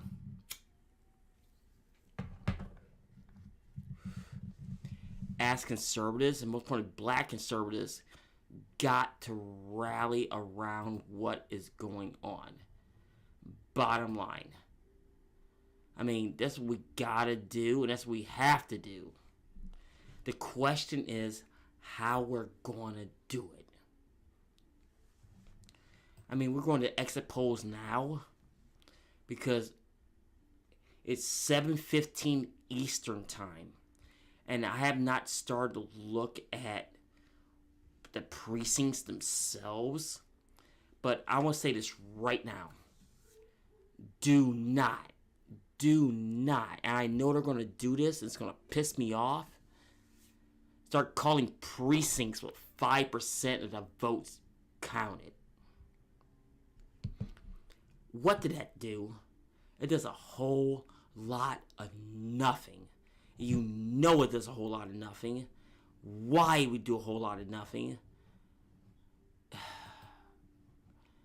I'm trying to be nice this live stream. I'm really am. But it's one of those ones to where we tried. I tried. I voted for Donald Trump this election, and let me tell you why I voted for him. Number one, and it's going to hurt a lot of you people that's new to my channel. It's going to hurt a lot of you. I had zero interest turning this into Mao's China. And that's what it comes down to. You don't get it just yet when you stand back and look at it. That's what it is. Excuse me. You know that it's coming at that. And if you didn't, you're going to understand that. What brings me to number 2. And this is the one that hurts. The low information resident. And I'm calling all you out at large. I'm talking about the regular progressive, the far leftists, the moderates, even if you're a moderate conservative or a moderate Democrat, the far leftists. Why don't you study? Why? I hate to say this, but like, you're part of the reason we're in this situation in the first place. Why put us in that scenario? Why? And I know that you know that. And I know, I'm looking at it right now. I want to flip back out right at the moment. Ladies and gentlemen, I'm going to flip back around and see what's going on. And outside of myself, there's only one other person going on right now, but I appreciate that. Remember to like, subscribe, crush that like button. I want to make it. Before I go to number 3, let me say number 2. Didn't you see what was going to happen? Honestly, did you honestly gonna see what was gonna happen? I know you did. But you chose not to. Like today, I took a picture of people with a Trump, it was a Trump parade. And it's one of those ones to where I actually like them. Give me one moment, folks. Let me see here.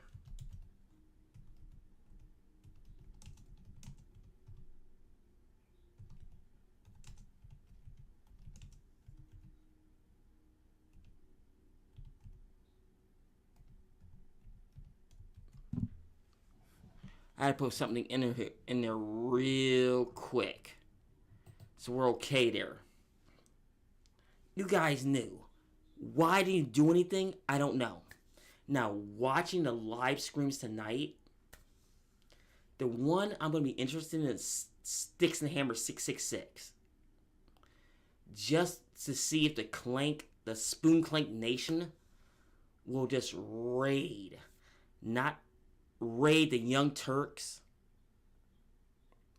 election live stream, because they know they're going to do it. You know they're going to do it. But after you said, number 3, after everything being said, is this one of those ones where, did anyone actually give a damn? Honestly. I know everybody said get out and vote, but it's like, the American political left did everything in their power to rig this election. Hear me out on this. They said they were going to stop tricking at all costs. Then they're going to say that they're taking all electoral vote, all votes from the voting public, and they're not going to, clear cut winner, not going to declare it. But it's like, if the other side clears it, as in Biden, they're going to declare it. What the fuck, you know? Let's get real. That is going to be a major situation, and that's why I said earlier today that the First Amendment, the First Amendment is the biggest thing at stake right now. Bottom line, in this election. And a lot of people don't realize this, but I see it firsthand. So let's get it out there in the open. Now, folks, I'm going to get off here. I might pop up later tonight. I might not. I might pop up tomorrow. But please like, share, subscribe, smash that like button. Give me your comments below. Remember, I'm Lance Bell. Hey everybody, Lance here. Mind of a B.M.C. Now, it's been a little while. It's been working a lot. But I just want to get on here today when I have some time. I just want to come up and talk to you guys. Now, as a moderate conservative, honestly, I'm worried. And I'm worried big time. Not because what's been going on is what's going to happen. And a lot of you guys already know, a lot of this has to do with censorship, Now, this is just my opinion, so take it with a grain of salt, but I do see this going on. You know, conservative voices are getting shut down left and right. And I can't stand it because people deserve to have a voice. Now, do you agree with that voice? That's totally up to you. But it shouldn't be like that. Now, I watch my cat jump all over the place, and I apologize for the noise. This is not getting good. Not getting good. Let me rephrase it. This is not good at all. I mean, you can't talk about almost anything online anymore. Like, I had a whole video lined up with the whole thing with Dr. Fauci and Dr. Paul from yesterday that's going on today, and that changed my mind. And there was a reason for this. That either, one, I can talk about it, get absolutely slammed. B, get buried in the algorithm. 3 is basically getting the channel taken down. Well, let me rephrase, not even taken down, but shadow banned on this video. And this is little things I'm starting to talk about because I'm a smaller voice on YouTube. I'm not the biggest voice in the world. So I'm sitting there, I'm growing, doing the things I have to do. I get that. We start seeing things like that. I'm actually starting to see, actually I have been seeing it, I've been seeing some progressive channels getting shut down over things like this. The narrative is trying to be controlled so much. And I always make the joke that this isn't the US, this is Miles China, and it really, really, really feels like it now, or we're getting to that point. Now, I always thought I'd never say we get to that point. We are getting that point. And let's look around. It's like, I know this has been going on, since the first part of the Obama administration. This is really, really, really bad now. And I'm seeing the whole thing with CRT, critical race theory. The exact same thing. If you go against it, they're coming after you full force on that issue. And it is bad news. Absolute bad, bad news.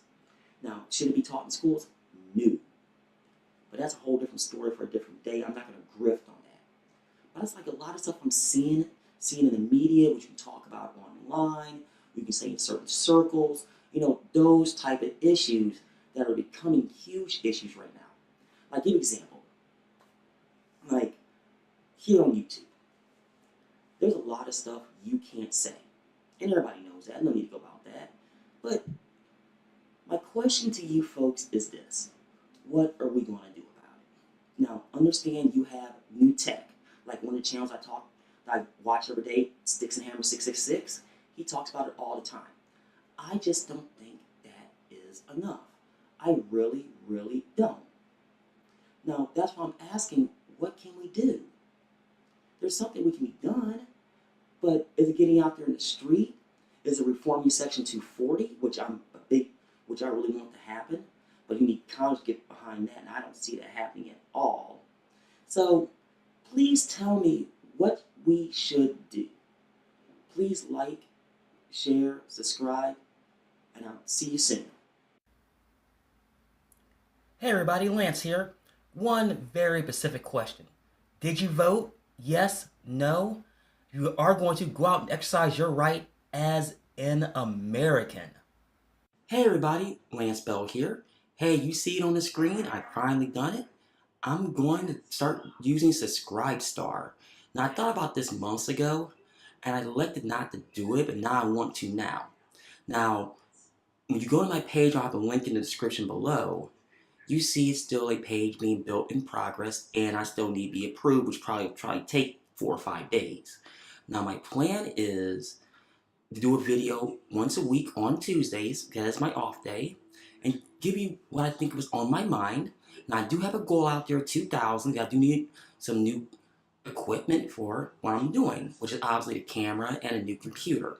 But over the coming weeks and months, you'll see exactly what's going on, what I want to do, how I want to do it, and keep everybody updated.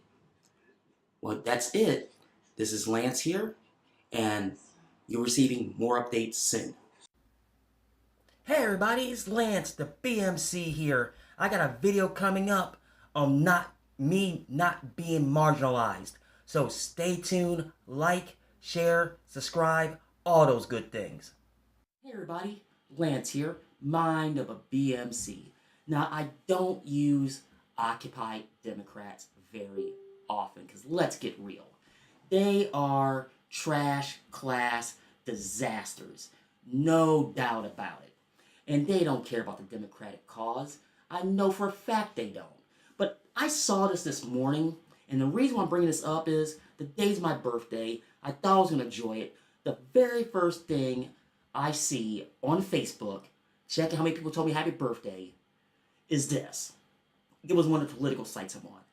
This meme. Now, we're getting this meme from Occupy Democrats. It says, I don't know who Joe Rogan is, but I do know who Neil Young is, and Joni Mitchell, Willie Nelson, Barry Manilow, Peter Frampton, and Dolly Parton. It seems that Spotify put all their chips down on losing bet. Now, this meme is a blatant lie. Let me explain why. Now, when I saw this, I found myself this morning defending Barry Manilow. Yes, that musician from the mid-1970s gave you the song Copacabana. Yes, that Barry Manilow is like actually one of my favorite songs of the 70s, by the way. And I'm looking at this like, there's no truth to this. There really, really isn't. Now, this is not about being anti-vax or anything like that. Keep that in mind. We're not talking about that today. We're talking about the whole thing with Joe Rogan and the way Neil Young went about this. Because when he made that ultimatum during the week, and we'll get what he said afterwards is pure damage control, I find it completely and totally comical. Now, let me explain where I'm going with this. This is what Manilow said back on the 28th. He says, I recently heard the rumor about me and Spotify. I don't know where it started, but it didn't start with me or anyone who represents me. Now, that tells you right there that people are making stuff up. That came directly from Barry Manilow. So I started looking at this list. I'm like, I'm not even sure Willie Nelson's even on Twitter or any type of social. Well, I know he's got a Facebook page. That's why I'm seeing a lot of this nonsense that is on Twitter. I like the dumpster fires there. Peter Frampton, I heard anything. Dolly Parton. Now here's the thing with Dolly Parton. She did donate $1 million to the cause. She did do that. But as far as spats like this or anything political, she rarely, and I mean rarely, if ever, gets into stuff like this. And that's why I started questioning this. But I just find it so funny. And Joni Mitchell, I had to think about who that was there for a few minutes. Like, okay, I know who that is now. Now, I just find it funny on the damage control by Neil Young. Take a look at this. Now, when I saw the article at first, this is from Rolling Stone. It says, Neil Young, I'm not trying to censor Joe Rogan. BS. You should have given an ultimatum, him or you. Let's call it for what it is. But let's read the article and see what he said. Neil Young's decision to remove his music from Spotify due to persistent stream of misinformation about the vaccines on the Joe Rogan Experience has earned the singer more attention he received in years. But some critics, notably in the anti-vaccine crowd, have accused him of somehow trying to censor Rogan. In a new letter on the Neil Young archive, he responds to that line of attack. I support free speech, he wrote. I have never been in favor of censorship. Private companies have the right to choose what they profit from. Just I can choose not to have my music support a platform that disseminates harmful information. I am happy and proud to stand in solidarity with the front healthcare workers who risk their lives every day to help others. Elsewhere in the letter, Young criticized Spotify for reducing the quality of their sound files down to 5% of the music's content. Amazon, Apple Music, and Quobos, I hope I pronounced that right, deliver up to 100% of the music today, and it sounds a lot better than the shitty, degraded, and neutered sound of Spotify, he writes. If you support Spotify, you are destroying an art form. Business over art. Spotify plays the artist's music at 5% of its quality and charges, you like was the real thing. Okay, now here's the thing. I'm not a subscriber to Spotify, so I don't know. Now, Apple Music, on the other hand, I've heard some quality tracks off there, but I've heard some really terrible tracks from artists from there. And it's usually across the board thing with them. And it's like, look, Young. This is, like I said, this is damage control by you, because you got blasted hard. And I find it so comical on Twitter, people doing these chain tweets, trying to pass it off as it's real. Like, give you a perfect example. I'm gonna jump on here real fast, and I should archive this, let everybody know what's going on. Listen to this. It says, this is one of them. It says, come on, Dolly Parton. We already discussed Dolly Parton. I don't think she did. Join Neil, Willie Nelson, Bruce Springsteen, Barbra Streisand, Queen, Paul McCartney, the Rolling Stones, Dave Grohl, Joni Mitchell, and Pearl Jam. And it says he invested $1 million in the vaccine. Why support a liar working against us to cash in even though he harms others? Okay, hold on. Let's break this down, shall we? When I'm looking at this, as I get back to the right page here, I apologize. Let's look at the tail of the tape in this tweet. Now look, I'm looking at the list. Okay, I already discussed Dolly Parton. Willie Nelson. I haven't heard anything from Willie Nelson because I know he's on tour right now. Now the next one on this list is Bruce Springsteen. Now look, Springsteen sold his rights to his music a while ago, and I know he did. Now, do I know he attained any rights that they played or not played? That part I do not know. I don't know what the contract looks like. I'll be the first person to admit that. However, let's assume for a moment that Springsteen did not sell his rights. That man from North Jersey will have too much to lose. Let's call it for what it is. Somebody like that would have way too much money to lose. Now, Queen, I'm not sure. Paul McCartney, there's been rumors said that he did. But you look at Paul McCartney in Wings. I mean, Live and Let Die was a great song. Perfect song for that Bond movie. But let's get real. Paul McCartney, I don't really think he can throw his weight around like that. At least I don't think he does. He can. The next one on this tweet is the Stones. Now, I got something to say about this. The Rolling Stones is one of the few bands on the planet that can open for themselves. No question about that. But even the Stones pulled their music off Spotify. If they did, it wouldn't hurt them at all. Because the Rolling Stones are internal. They don't get into politics like that. At least I don't think they have. Unless Keith Richards said something here lately that I totally missed.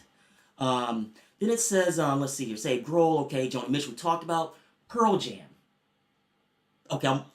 I'm not gonna get the give it away joke out. But it's these chain tweets, if they're not, I'm positive they're not real. So why even post them? Or it's the old Joseph Goebbels line, keep telling that lie enough where it comes truth. And I'll give Spotify this, as of this tape, and they are holding their line. And I'll give them great respect for that. I really, really do. I think this has nothing to do with this. I think in this situation is that people are scared of people like Joe Rogan. Let me explain. He is very inquisitive. He likes to ask a lot of questions. Now, do I watch his podcast? Yes. But sometimes they drag, and I mean drag. But that's the way his format, it works for him. He'll get way more viewers than any of us on these platforms, and I respect him for that. But it's like, why even, this is straight up cancel culture. No matter what you think it is, it's exactly what it is. Just admit it what it is. And I'll finish up with this. This is what Howard Stern said earlier in the week. Howard Stern wants Rogan gone. And let me tell you something. It has nothing to do with the virus with him. Now, with Stern, in full disclosure, I've never been a fan of Howard Stern. I've never been that big shock jock guy. Just not my gig, you know. But he made a lot of money doing it when he worked for WABC, or whatever station he was when he went to XM Satellite Radio. Stern wants Rogan gone for one reason and one reason only. Direct competition. Nothing more, nothing else. That's why he wants him gone. The end. So that's why I don't like doing videos like this, especially when it comes to celebrity sleaze. Especially on the Spotify side, the only other celebrities I know of that came out, at least had concerns over Rogan, was Prince Harry. And I saw that article this morning. I need to remind myself to link that into the description below. But folks, let me know in the comments below. Am I right? Am I wrong? Am I missing something? If it is, please give me verifiable proof in the comments below. Well, folks, I'm going to get off here. I'm trying to enjoy my birthday. Please do all the stuff you're supposed to do. And this is Lance, Mind of a B.M.C. Hey everybody, Lance, Mind of the B.M.C. with this shorts today. I have a question for the California DNC. Are you really that scared of Larry Elder? And there's a reason why I asked this. I read that LA Times article, and it's like, I don't know if he's going to win or not. Because I don't know much about California politics, but you guys are going way out of your way to say what you're saying. This guy's from South Central. I'm pretty sure he knows what he's talking about. So let me know in the comments below. What do you think of that whole situation? And this is Lance, Mind of the B.M.C. Inflation. Yeah. Wondering if you can give us some sense of what more he'll get into. Sure. Well, I would note that as we announced and previewed a little bit, the president will be speaking to his plan, his continued plan to continue the fight to address inflation in the coming months. There's a lot of work that has been done to date on this front, whether it was the steps he's taken to address energy crisis, the release from the Strategic Petroleum Reserve, additional steps he's taken on that front, or whether it was steps he's taken even in recent weeks to fix the family glitch, to help more people have access to health care, or steps he announced in the last couple of weeks to make E15 available to thousands of people at gas stations across the country. But what you will also hear him talk about tomorrow is the contrast, and the contrast that his plan and the plans he's been implementing for months now draws with those on the other side of the aisle who have not put forward any plan to lower costs for the American people. So it will be his opportunity to lay that all out together. You know, I don't do cold opens very often, but that is Press Secretary Jen Psaki from yesterday.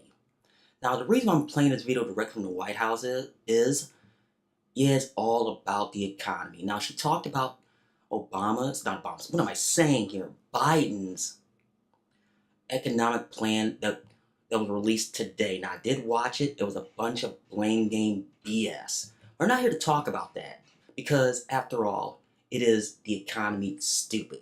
Now, the reason I'm bringing this up is this.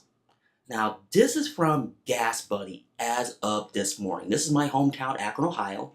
And these are the gas stations reporting. And it's pretty much up there, you know, either right around or over $4 a gallon. Now, at $4.29, you know, that marks the national average. Now, with that being said, this is a huge issue at the moment. There's a reason why I'm bringing this up. Now, for those of us who lived through the economic crisis of late 2007, 2008, and 2009, and I've talked about this and talked about this and talked about this, we're going through the exact same thing again. That is a promise. And it all started when the gas prices shot up. Now, when I watched Biden's press conference today, like I said, it was nothing but the blame game. You can blame Team Red all you want. This is all you, Biden, because you started this at jump, at least as far as fuel cost. Now, I will say this, it affects everybody. Let's get real. When you see the price goes up, there's a reason why. And I'm not just saying just the pandemic. That's a lot of it, chip shortage, all of that. But when it costs more to move goods, you know, everything is going to go up eventually as in inflation. Now, during Psaki's press conference yesterday, she talked about how Tyson Foods profits went up, this and that, and that's a different story for a different day. As my screen flickers, I don't know why I'm having all these video problems right now. And I apologize. I want to get this video out. Now, please understand this. When this goes up, like I said, everything goes up. I mean, you see it at the grocery store. They talked about shortages, home prices, I'll get to in a moment. You know, and I'm thinking to myself, and I'm looking at this like, this is exactly 2007 all over again. Now, I've been reading articles about we're close to having the highest national gas prices of all time. I'm thinking, no, wait a second. I personally remember in 2008 and 2000, actually it was early 2009, excuse me. I was living in Phoenix at the time. I remember paying $5.25 a gallon. I specifically remember that. And thank goodness I had a vehicle that got 38 miles to gallon on the highway. Actually, it's more than that. A little bit over 40. And the same thing is happening again. People are tightening up. Not because they want to, because they have to. Because they can't afford to do anything because you close the economy down for so long. And I'm looking at, forget partisan blinders for a second. Oh, Biden, it is all you. Notice is all you. Now, the reason I'm bringing this up because we're starting to see the exact same thing happen in 2007. I want to show you something as I go to my next screen. This is from Politico. And as you can see here, it says, I'm going to look at my monitor here, surging mortgage rate to add to Biden's economic woes. And it says the risk of a housing slowdown heading into midterms, which is talking about the midterms here in a minute, comes as a spike in inflation already turned Americans pessimistic about the economy. Now, the reason why I'm talking about this, we're talking about this article. And it says, one of the pillars of the Biden economy is the danger of going wobbly. Mortgage rates are surging at the fastest pace in 40 years, threatening to push homeownership out of reach of many Americans and deprive consumer potentially billions of dollars in spending power as the home refinancing wave fades. Now hold it there, right there for a second. I have to look at it from the blinders of 2007 to 2008. There's two big differences, so everybody needs to understand this. Back then, it was cheap money fueling it and people using their homes as ATMs. Now it's just market. The way home prices shot up from not having building supplies, because that's been way behind because of the shortages. It has people over speculating right now on homes. And the way the economy is going, the Fed just raised rates 0.75%, but it doesn't sound like a lot on the surface. We talk about a home, it is to push people like me out in the market. Now, going back to the article, it says, while softening market may tramp down skyrocketing home prices, the rising rates mean fewer Americans be able to build wealth through home ownership. Those who do would take loans to buy a home will have less money on hand to spend elsewhere in the economy at a time when fears of potential recession is already rising, which I talked about earlier in this video. If prices fall, builders may pull back in construction, escalating nationwide supply crunch. Now, for President Joe Biden, the risk of a housing slowdown heading to the midterms comes as a spike of inflation already turned Americans pessimistic about the economy, even amid months of special job gains and rapid wage increases. Hold on a minute. Now, even he said himself that inflation is outpacing pay, which it is. I'll be the first person to admit it, but it's due to your economic policies going on right now. That is what's causing it. It's not anything else. It's the policies that you, Mr. Biden, has put in place so far during your presidency. Now, it's going to damage to the housing market for sure, said Mark Zand, the chief economist of Moody's Analytics, said of rising rates politically just adds to financial difficulties Americans are struggling with, will make things more difficult for incumbent Democrats. Now, going down further in the article, it's about rising home prices and rates, mortgages. Let's give it home ownership or mortgages or home buying is one of the pillars of the American economy. And right now, it is totally wrecked. And you can go back to oil prices all you want, and you can't blame the Russians on this, because you honestly and truly can't, and you know you can't. That's why I watched your press conference today, which should be a video unto itself. I'll let the big time people on YouTube and elsewhere talk about it. They talk about it a lot better than I can. Now when you go from 3% to 5%, that, like I said, it don't sound like a lot, but it is. Rental prices up. You can't even get baby formula right now. Now, granted, that's FDA. But Americans are struggling, Mr. Biden, and you have no out. And that's why I'm doing this video today, even though it just makes absolutely no sense whatsoever what you talked about. My question to you is this. Do you honestly really have a plan? It means an honest question. I don't think you do, because you can blame, because it's definitely not the Republicans doing this, and it's definitely not the Russians.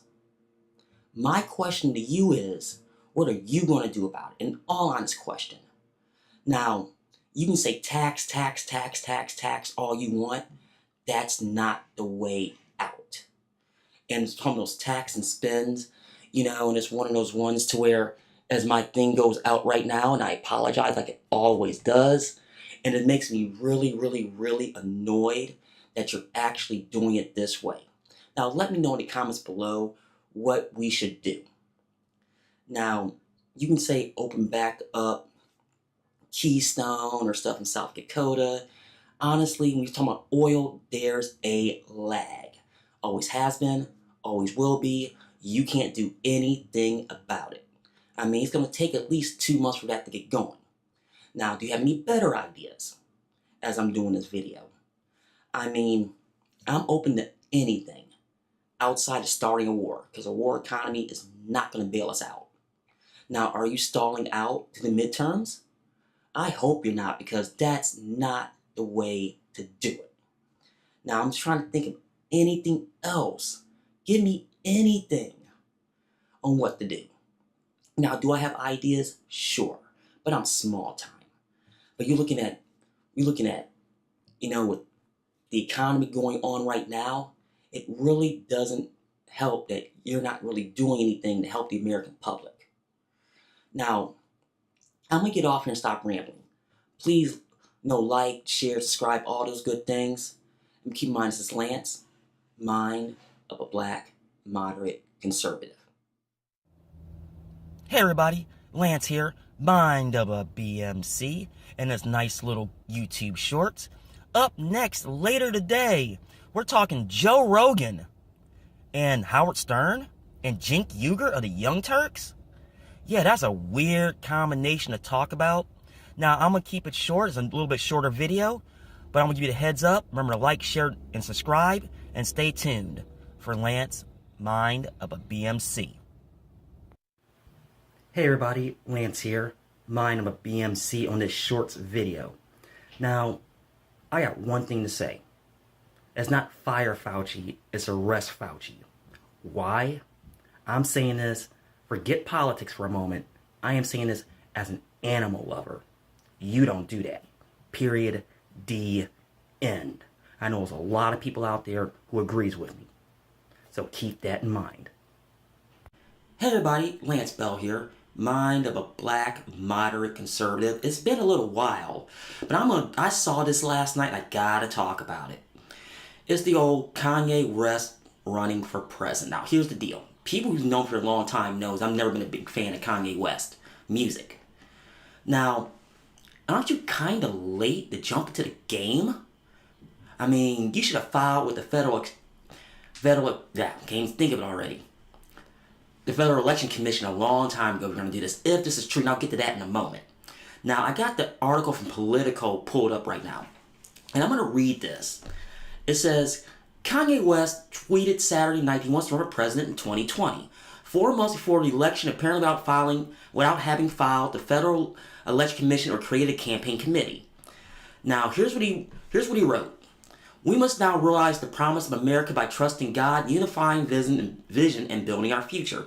I am running for president of the United States. The 43-year-old musician wrote on Independence Day using the hashtag 2020 vision. Now, I'm going to say this, and I'm going to read a couple paragraphs down. I'm echoing the same thing. Many on social media dismissed the announcement as a publicity stunt, though others questioned how did West go being a vocal ally to President Donald Trump to announce he's running against him? Is this an attempt to draw some black voters away from resumptive Democrat nominee Joe Biden? Now, here's the thing. This is a straight-up PR stunt. That's my opinion. He's not running for president, at least not seriously. Because if he was, he'd have been knee-deep into the game by now, if he was. Now, this comes back to when he was at the White House earlier this year. I honestly think he wants to help Trump out somehow, and this is a way for him to do it. That's what I'm saying. It's a straight-up public relations. Now, does Kanye West have a lot of stroke in the black community? Absolutely. You got no arguments out of me on that. Now, in this article from Politico, in April 2018, YouGov Huffington Post poll taken after West started publicly praising Trump showed just 9% of black adults and 13% of Democrats surveyed had a favorable opinion of West. That's compared to 20% of white adults and 34% of Republicans surveyed. Now, when I say PR, he does have an album coming up, getting ready to come out, which mentioned in this article, which is God's Country. And his first single, Wash Us in the Blood, was released this week. So, like I said, this is more public relations for him more than anything else, even though I do think he wants to help out Trump somehow. Now, where to go, I have no idea. I wish I knew the answer. Now, we're going to see. This has been a nutty campaign so far, so we're going to find out. Well, folks, I just want to get on here temporarily and briefly. This is Lance Bell, mind of a black, moderate, conservative. Hi everybody, Lance Bell here, mind of a black, moderate, conservative. I'm going to address something I just saw. Now, LeBron James. Now, anybody who knows me knows where he's going about things right now. I'm not a big fan, but I want to address this that just dropped like literally this morning. Now it says here, this is from Fox 8 by the way, and this is what they reported. It says the LeBron James Family Foundation is working to address some Systematic racism and its roots in education with a new program. The I Promise Huddle as a leadership forum. Now, its inaugural meeting will be held next week. The I Promise School and I Promise Village Akron as the backdrop. Now, I'm going to get to where I'm going with this here in a moment. Now, work for years now, challenging this. Okay, let me start that over. As a backdrop. Now, basically what it says is this. The quote from LeBron James at the top of the agenda of the multi-day event. The mission is to bring together diverse perspectives and viewpoints to create change that starts in their community. And here's exactly what he said. And this is directly quoting. When your zip code determines your value or level of education, it creates a vicious cycle for the kids and family trying to make it out. Now, I'm going to say this, and I'm going to say this one time. I'm from Akron. I went to Akron Public Schools. And the entire time I was there, I did not see any systemic racism at all. I find that, quote, insulting. LeBron, I know you know better. You're acting straight up woke on this. And I got big issues with this. Why? You know damn well how bad Akron Public Schools is. And yes, I know you went to private school and high school. I know that. But everybody knows what goes on. Dude, there are a lot of people in the black community that want to get out. No question about that. I got your back on that. However, in this situation, you're dead wrong. Systemic racism do not start in schools. It start in the home. And I know damn well you know that. So don't give anybody that type of crap. Wow. Now I know this is going to make a lot of people mad, but people in the inner city have choices. Obviously, here in Akron, we have charter schools. Now, I know a lot of people don't like me talking about that, and I get it, for whatever reason. That's another topic for another day. But LeBron, your I Promise school is basically a charter school, and trust me, a lot of people in the Akron area are happy that you did it, but with the way you went about it, nobody likes. And I've talked about that in another video. So get off of it, guy. Now, and the other thing is this. You bought the space over in West Akron above Tangier Restaurant. Now, I get it. You probably got the property with a space in that, and keep in mind, it's not even the building. It's on the floor, and the floor's in the parking deck. So you got to convert something. And trust me, the issues the George family, if they even still own Tangier, have with that place, as far as that parking deck, because I go to the laundromat next door, and I see what kind of trouble that thing is in. Who's footing the bill? You? You gonna get donations? Please let us know. We're gonna find out soon enough next week on what happens there. Well, folks, I'm gonna get off here. I just wanted to rant. This is Lance Bell with a mind of a black, moderate, conservative quickie. Hey everybody, this is Lance the B.M.C. and I gotta address something. Now, I kept my mouth shut on this whole McKay Bryant situation. Now, is it tragic? Absolutely. But I'm gonna address something that was brought to my attention from another YouTuber today. It's what LeBron James said yesterday. Now, he says in the tweet, and I got it up right in front of me. It says, I fueled the wrong conversation about McKay Bryant, and I owe it to her and this movement to change it. Thank you, and this person with the Vox article, for educating us about Michaela and her story needs to be about her. Number one, the only why you put this tweet out because you got absolutely destroyed on the Your Next tweet you put out last week. So I got news for you. You didn't pull that down because you were wrong. You pulled that down because once you or your handlers realized if something happened to that officer, the Franklin County DA would have had your ass nailed to the wall. That's why you pulled it down. Nothing more, nothing less. Nobody else is talking about that. Now, with that being said, I read this Vox article, and I've seen some bad articles throughout the years, especially doing current events and politics. But this was so poorly written and so poorly said that I'm speechless. So let me ask you folks a question in this whole thing. If you're the police officer and you roll up in that situation, you see one girl on the ground getting her head bashed in by a guy, and you look up and you see a person thrusting a knife at another person, let me ask you a question. What do you do? Okay, what are you gonna do? Okay, people said that you could have de-escalated that situation. Okay, you have a mere seconds to jump in the middle of that. And from that body camera footage, which I've seen, he wasn't going to make it.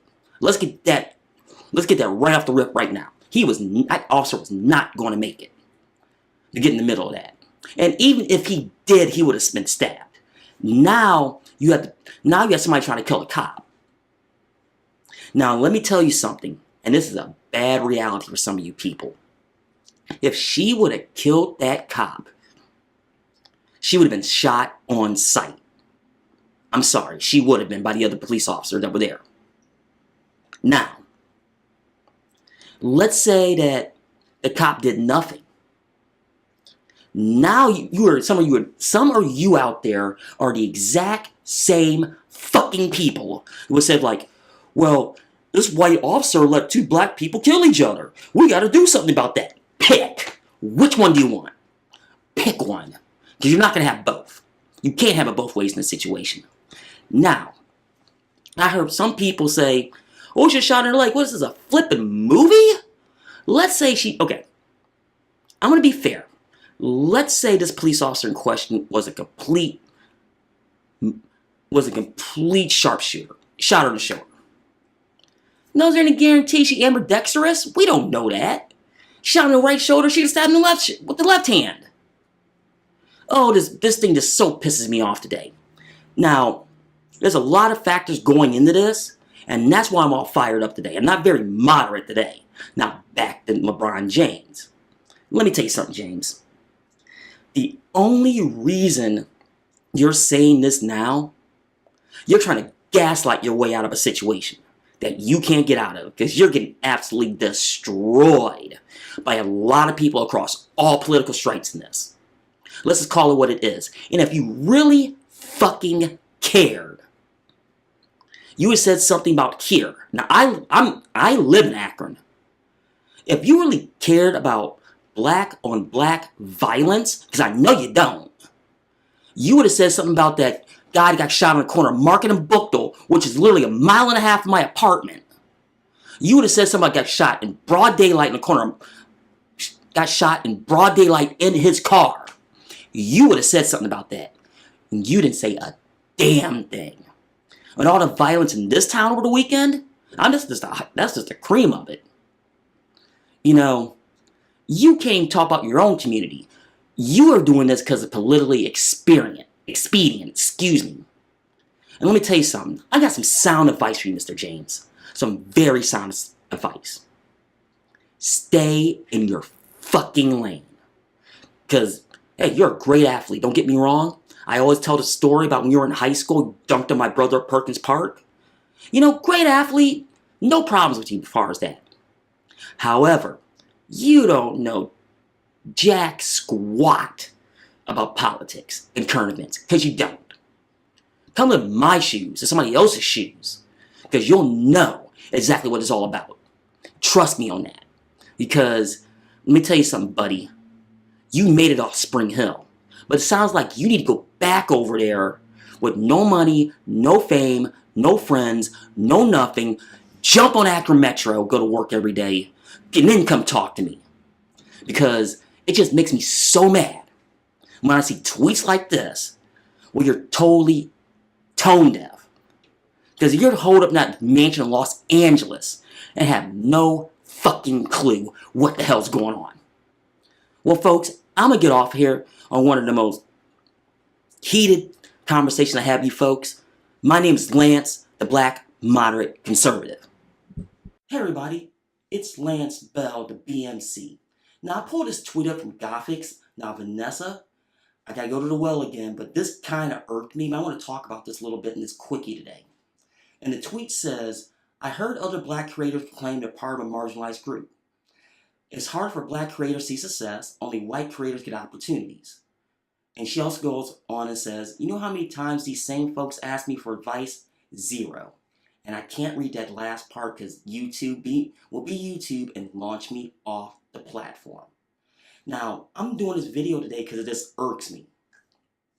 Now, I'm going to start with the first part. It says, I heard other black creators proclaim they're part of a marginalized group. Let's talk about this for a few moments. Now, what marginalized group are you talking about? You talking about on the platform itself? You talking about being black, being a black American? I mean, it's pretty broad brush that's being painted here. Now, number one, you're not a part of a marginalized group. We have more opportunity at any point in this country's history. So how are we marginalized? I mean, stop listening to these elitist liberals tell you this, because it doesn't work that way. We are not marginalized in any way, shape, or form. And I'm thinking myself, and it just blows my mind that you think that, you actually believe that. Now, also, it also says here, it's hard for black creators to see success. Only white creators get opportunity. Stop. Now, I'm going to use myself as the example here. I'm going to use this channel. You know, success takes a lot of work. Now, in my channel, we've been growing a little bit here in the last week, and I want to thank people for that. Now, with that being said, let me tell you how this platform works. I've been on this platform in some way, shape, or form since the very beginning. And this is how YouTube works. I'm pretty sure Twitch is the same way. It takes a lot of hard work, dedication, a lot of hours, and a lot of straight up dumb luck to be successful here. This is how the game is played, ladies and gentlemen. If you want to be successful on YouTube, on Twitch, BitChute, Library, pick your platform. It all works the exact same way. Now, I'm going to use the perfect example of this. Marcus Brownlee. Now, I got him. Now, it kind of made me mad. He did a video about his race was holding him back to be successful.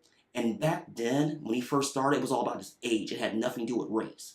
But here's the biggest tech channel, and he's black. So it can be done. So don't give me that nonsense. I mean, this is my advice to those people over on Twitch or even here on YouTube that says that you're marginalized or you can't get opportunities. You can get them. You just have to go out and work for it. Like for me, I know that people will start throwing eventually brand deals at me, MCMs, marketing, all that stuff. It will come. At least for me, that's how this is my honestly think it's going to happen to somebody like me. If you think it happen, if I know I can try to make it happen, you can make it happen. Well, folks, I'm going to get off here. Remember to like, share, subscribe, all those good things. And this is Lance Bell, the B.M.C. Hey everybody, Lance here, mind of a B.M.C. It is video number 1 of 2023. Now this video is actually more random musings more than anything else. Just some thoughts what I think, I'm not putting big air quotes, think is going to happen this year. So this is going to be more of that more than anything else. Not necessarily analysis or anything like that. But let's take a look what I think could happen this year. Now, we go into this year, obviously, it's the midterms. Now, the primaries really don't start until March, but people are already talking about it. And I'm thinking to myself, okay, the primaries are in March, but okay. Now, I did a quick look at what's going on, who's doing what as far as that. Now, as my quick count as of this morning, there are so many House seats being abandoned to retirement, running for Senate seats, going for state level positions, or some people just might outright lose their seat to redistricting. Now, when I looked this morning, there's 26, if I counted it right, 26 Democratic seats. That's a lot of seats. I don't care who it is. They're not running for a myriad of reasons, just like I said. But here's my biggest concern with this. It's not because they're not running because of Biden. We already know that answer. My biggest fear is, let's say there's a complete red wave, and I'm going to take a lot of heat for this statement.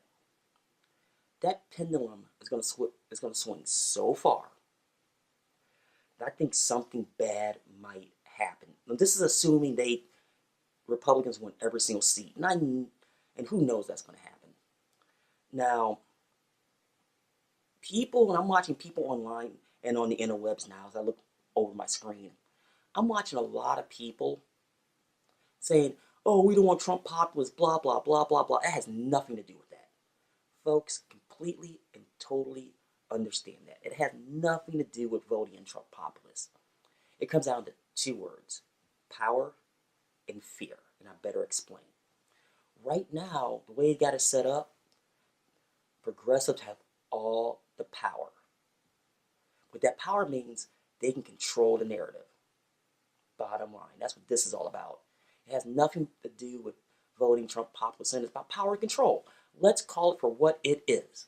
I know it's going to make a lot of people mad at me making that statement, but hey, that's just my opinion. Now, when I come to, now they're so scared, I'm talking about the real politicos in this, and people at large are so scared of losing the power because of the control, they're doing and saying just about anything right now. And you can see it right on the interwebs. You don't need me to explain that. But my question is, and I'm saying this as a conservative, what are we going to do? What are we going to do to convince people to vote for you in this situation? The question has not been answered at all. But that's a very in-depth story. And I'm thinking to myself, with this, we have all that. I believe it's Group A for the Senate, but I really haven't looked into the Senate as of yet. And I'll get to the Senate in a moment. But this is going to be a very, very, very interesting cycle. Now, let's assume they clean sweep. I'm talking about Republicans, they clean sweep. I think they're going to make a huge mistake if that happens. Let's assume this happens. They're going to try the 25th Biden. Now, unless they know they'll have the total votes in a Senate vote, on the Senate side, I think they'll do it more symbolically, and that's going to kill any type of momentum that conservatives would have in that situation. Yes, it sounds weird, but if you want to win, I'm going to give you some advice. Don't do that. Because that's going to embolden progressives like you've never seen before.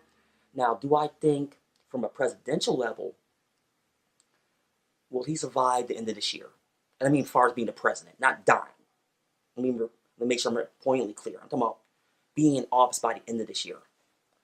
Honestly, I did get the over-under as 2, but if he survives being 25th, if that scenario happens, I'm not totally sure he'll be around for year 3. I think he might just throw his hands up and say, forget it. He might see all the heat and say, you know what, I'm out. But then he leaves you with Kamala Harris, and nobody wants that. Now, as far as the election cycle is concerned, people are already talking about the elections in 2 years. Now, I find it's kind of comical because we're still 2 years off. Now, I saw one article, I believe it was The Hill, that talking about could Biden be primaried. It depends on the situation. If he screws up so bad, there's no choice, there's no choice. And I'm looking at myself, looking at potentials right now, who's got the juice? Let's say they beat him to win.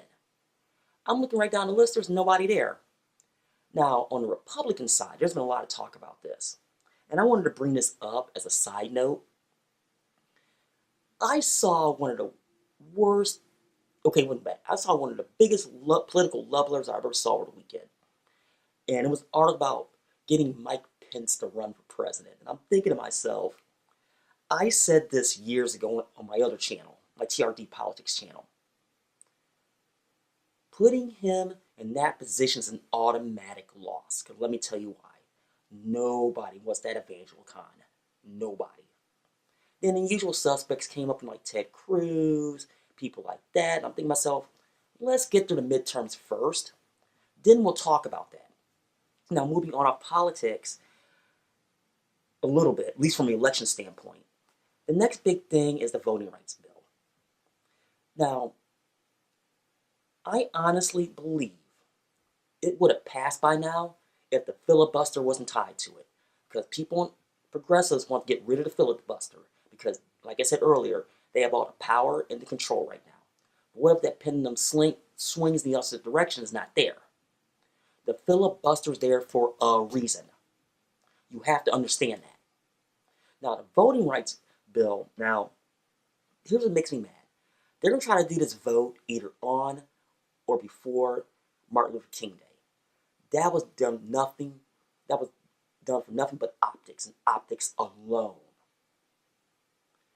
Put it up to a vote. I mean, they don't have the votes now, and they know they don't. And they know they don't. Let's get real. If you took the filibuster part out of it, I honestly think it would probably pass. Now, is it a good idea? It's up to debate, and that's a different video for a different day. Now, I'm looking at stuff like that, and it's like, is Congress trying to get anything done? I mean, meaningful. Now, the infrastructure bill got passed, but it remains to be seen as be used for actual quote-unquote infrastructure. And I've done a video on that, and I don't want to get into that again. And I'm looking what's on the table for this year as far as bills, and we'll see. We'll find out if the will of Congress is really there. Now, there's another thing I wanted to talk about in this music video, since we're talking about power control. Free speech. Now, say what you want what happened to Marjorie Taylor Greene over the weekend. What I'm thinking myself is this is going to be crucial this year as far as freedom of speech. And I'm talking about, this is me myself as a YouTuber and a political commentator, excuse me, I can't speak this today. I honestly think that they're going to come after us and come after us really hard, and I better explain. Now, I'm a smallish channel, so I don't have the juice, but I think it starts 2 days from now, on the 5th, because word on the street is YouTube is changing their TOS. Now, I don't know what they're going to change it to, but let's assuming that's going to happen on the 5th. I honestly think channels like me are in deep, deep, deep trouble. Now, I'm just giving my opinion here, but there's a lot of channels out there that not necessarily they'll throw out. Now, there's a lot of them throw out clickbait, outright lie. I'm not talking about them. I'm talking about at large. I honestly think YouTube is going to make the biggest mistake they're ever going to make in their platform if it goes down the way I think it will.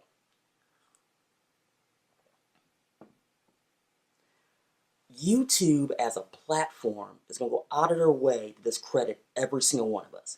We're not the CNNs, the Foxes, the Associated Presses, the Reuters, places like that. I'm about big, big places. There's a lot of times we're more right than they are, and they know it. That's why you think everybody's looking to decentralize their platforms. Now, let's say, for instance, and let me give you a perfect example of what I think could happen. Let's say I did a video on BitChute, for instance, and it got picked up by Google's algorithm, not YouTube's, Google's, and they, in some strange reason, figured that it's disinformation. They can deep six my YouTube channel. That's where I think it's going, and I've read the articles, at least in India, that kind of hinted at this last week, and I'm just hoping that doesn't happen from a free speech standpoint. Another thing, you see all these other platforms like Donald Trump's what's going to launch here real soon, what they're doing right now with the other platforms like BitChute, things like that. I honestly think this is going to be a war of freedom of speech this year. I mean, a big time war. And I think that the smaller platforms go after the bigger platforms. Well, not go after, but challenge the big platforms. The big platforms are going to, as in YouTube, for instance, where I'm doing this video now, is trying to put their foot down. Because I honestly believe if they do what they're going to do, I think they're going to do, I honestly think that YouTube could lose up to 1/3 of their audience. If what I think is going to happen happens, I'm hoping I'm dead wrong on that. So let me know down in the comments below what you think on that particular subject, because it's kind of interesting. Now, another thing I've noticed that's going on this year is what's been going on with the virus. Now, I'm not going to weigh is it right or wrong. I'm not going to do that. Consult your doctor. This has gone from But I will say it's gone from peer pressure to downright canceling people. And that's dead wrong. Now, I need to do a separate video on that, knowing there's no hope of it being monetized. It'll probably be shadow banned. But that's okay. And I'm okay with that. But I need to do a video on that. Now, do I think that, is it gone too far? Probably. But, you know, with that being said, we're going to see. Now, I will say this, and I wrap this video up. I'm kind of getting long-winded here. My channel. Now, for those of you who've been around and grown from over last year, I thank you for joining my channel. Now, unless something major happens on the 5th regarding YouTube, here's my plan. I want to get the views. I want to expand. Now, I want to do a little more long form. That's the place to be. Now, I'm not going to be like some people out there, take one article and turn one thing and turn to a 30-minute smudge. I'm not going to do that. I'm also not going to play the circle jerk or follow the leader either. That's not my gig. As you guys know, I don't do that. I don't play the clickbait game. I don't do any of that stuff. My thing right now is to stay the course. Nothing more, nothing less. That's all I want to do. But hopefully in the coming weeks and months, I get more of a schedule, what I want to do, how I want to do it. I'll probably do more on mobile phone video because I'm on the road or working all the time versus sitting here in my studio, my office, you see it here, and get more stuff done. Well, folks, I want to thank you for watching. Always do that great stuff. You know what it is. I don't need to bring it up. You have a safe and wonderful 2022, and this is Lance, mind of a B.M.C. You gotta love Twitter sometimes. Now, I'm looking at this. It must be really slow news day on Twitter if trending in news is people react to a parody tweet about political commentator Candace Owens that actually shows a picture of Stacey Dash. And here's an example from Gary Peterson. Candace Owens will be our first female president of the United States, and wokesters won't vote for her because they are the real racists. Well, hey, like I said, it must be a slow news day. Hey everybody, Lance Bell here, mind of a black moderate conservative. Remember to like, share, subscribe, all those good, happy things. Now, I wanted to jump on here.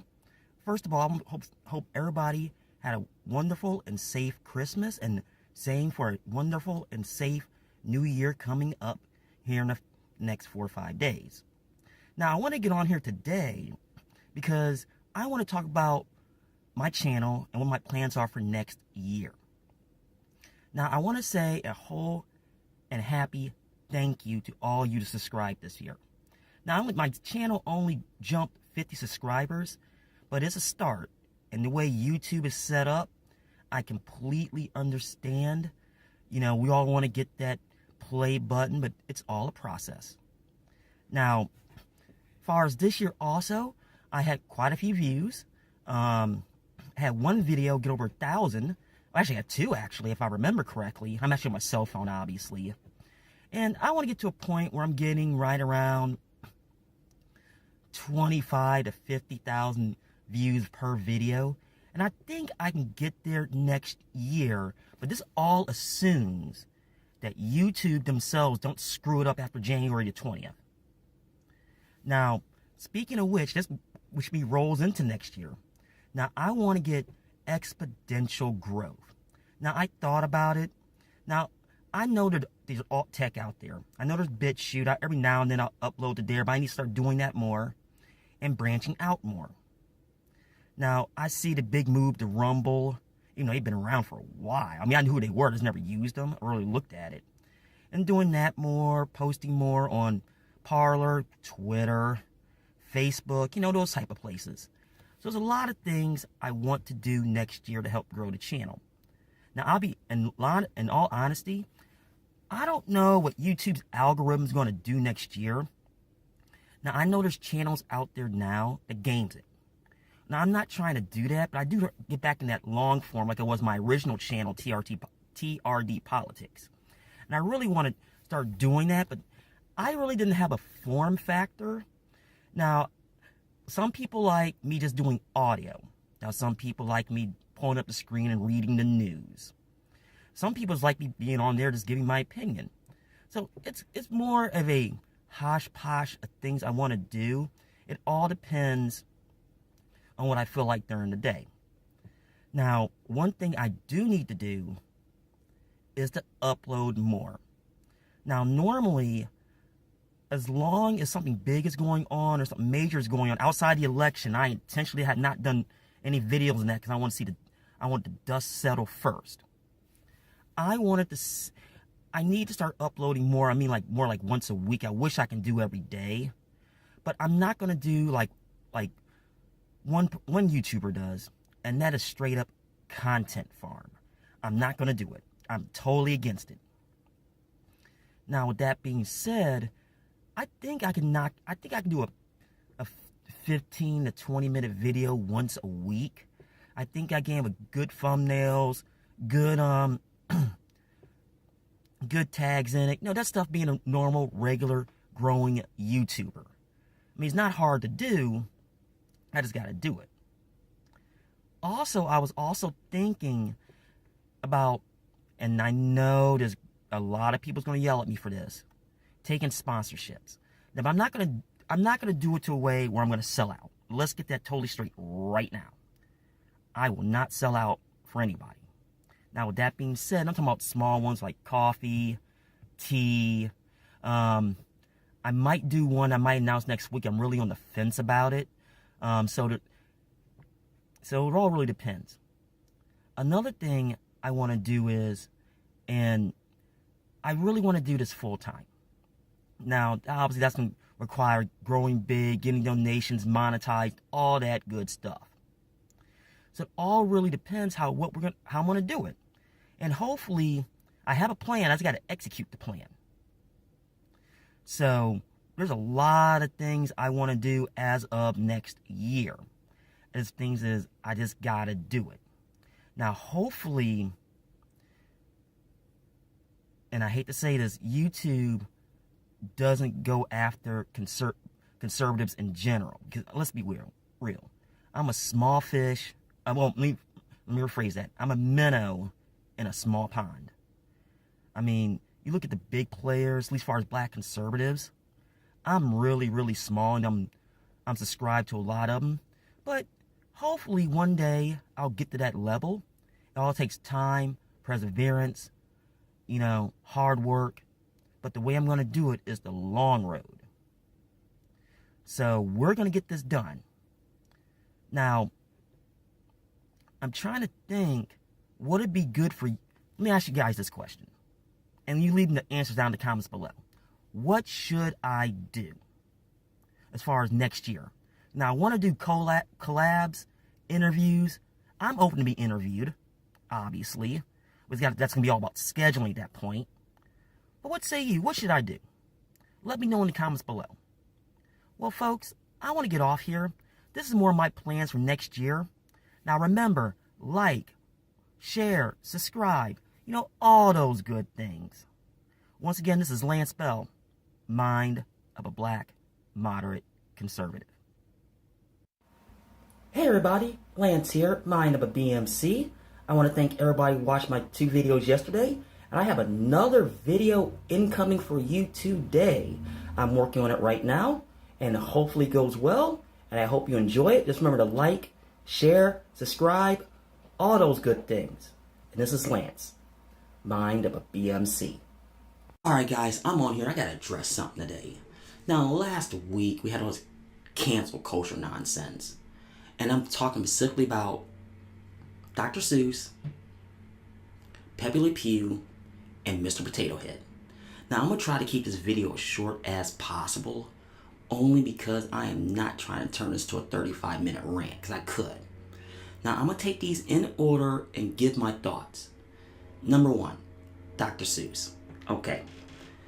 You have to understand the era that came out of. Now, I get what they wanted to do, what the estate said, but I have a question. Was this pressure on the estate? Was this light pressure on the estate, or they decided to do it themselves? That part really wasn't clear, but I'm thinking to myself, it was only 6 of the books. And I know it's a little old news, but I had to wait to get an off day to talk about it. why didn't they just edit the books? That had been the easiest thing to do. Now, I saw how much they were going for because Amazon pulled it. It was either eBay or Amazon pulled it. And I saw the prices those books are going for, and yeah, I know people trying to take full advantage of the situation. But that's a different story for a different day. My question is, why? I mean, I know why. Let me start that over. I understand why they wanted to do it, but why did they wait until this point? I really want to know. Now, it's going to be interesting, and I'm thinking this in my head, and I should revisit this later on this year, on this particular one. The first week of December. Let's see if they try to cancel How the Grinch Stole Christmas. Because I'm honestly really curious if they're going to do that or not. And just keep that in mind. Number 2, Pepe Le Pew. Now, I understand, because it started with them pulling Pepe Le Pew out of the new Space Jam movie, which I have no interest in seeing to begin with anyway. But talk about succumbing to cancel culture because of that New York Times article. And I'm thinking to myself, okay, I had to go back when I was younger. And yes, say what you want about Pepe Le Pew, I get where he's coming from, where people are coming from with this. My whole problem is, why wasn't he canceled years ago? Let me explain.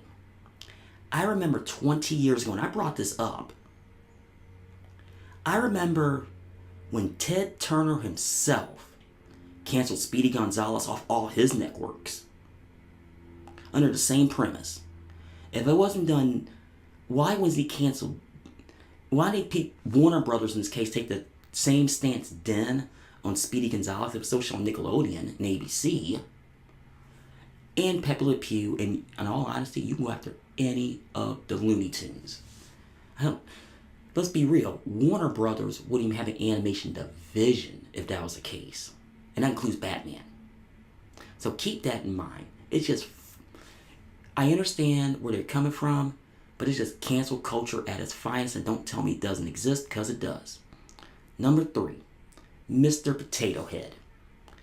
Now, I actually got a chuckle out of this. Because I'm thinking to myself, making gender neutral? Why?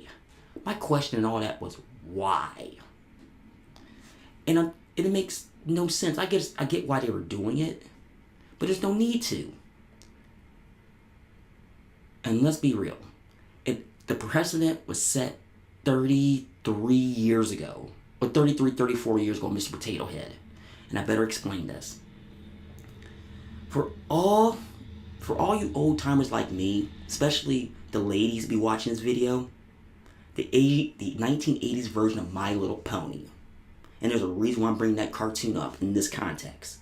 On Fridays, they had the Mr. Potato Head cartoon. And there was a Mrs. Potato Head. So I'm trying to figure out in my head, this is the first thing that popped in my head when I first saw that news. Why even go down that road? I know it's kind of silly to be talking about it, but that's how I feel. On the number 3 makes no need. Like I said, I can get mad, but it's like my brain is turning to mush over all this. The first part, okay, Dr. Seuss, they waited way too long to do it. And I know what to state. Number 2, Pepe Le Pew, they should have canceled it years ago. And number 3, Mr. Potato Head. Now, I'm going to get off here. Let me know your comments below. Obviously, like, share, subscribe, and I'll see you later. As you can see, this is primary day here in Ohio. Now, I'm here in Akron. Now, I got the screen up here in front of me. This is the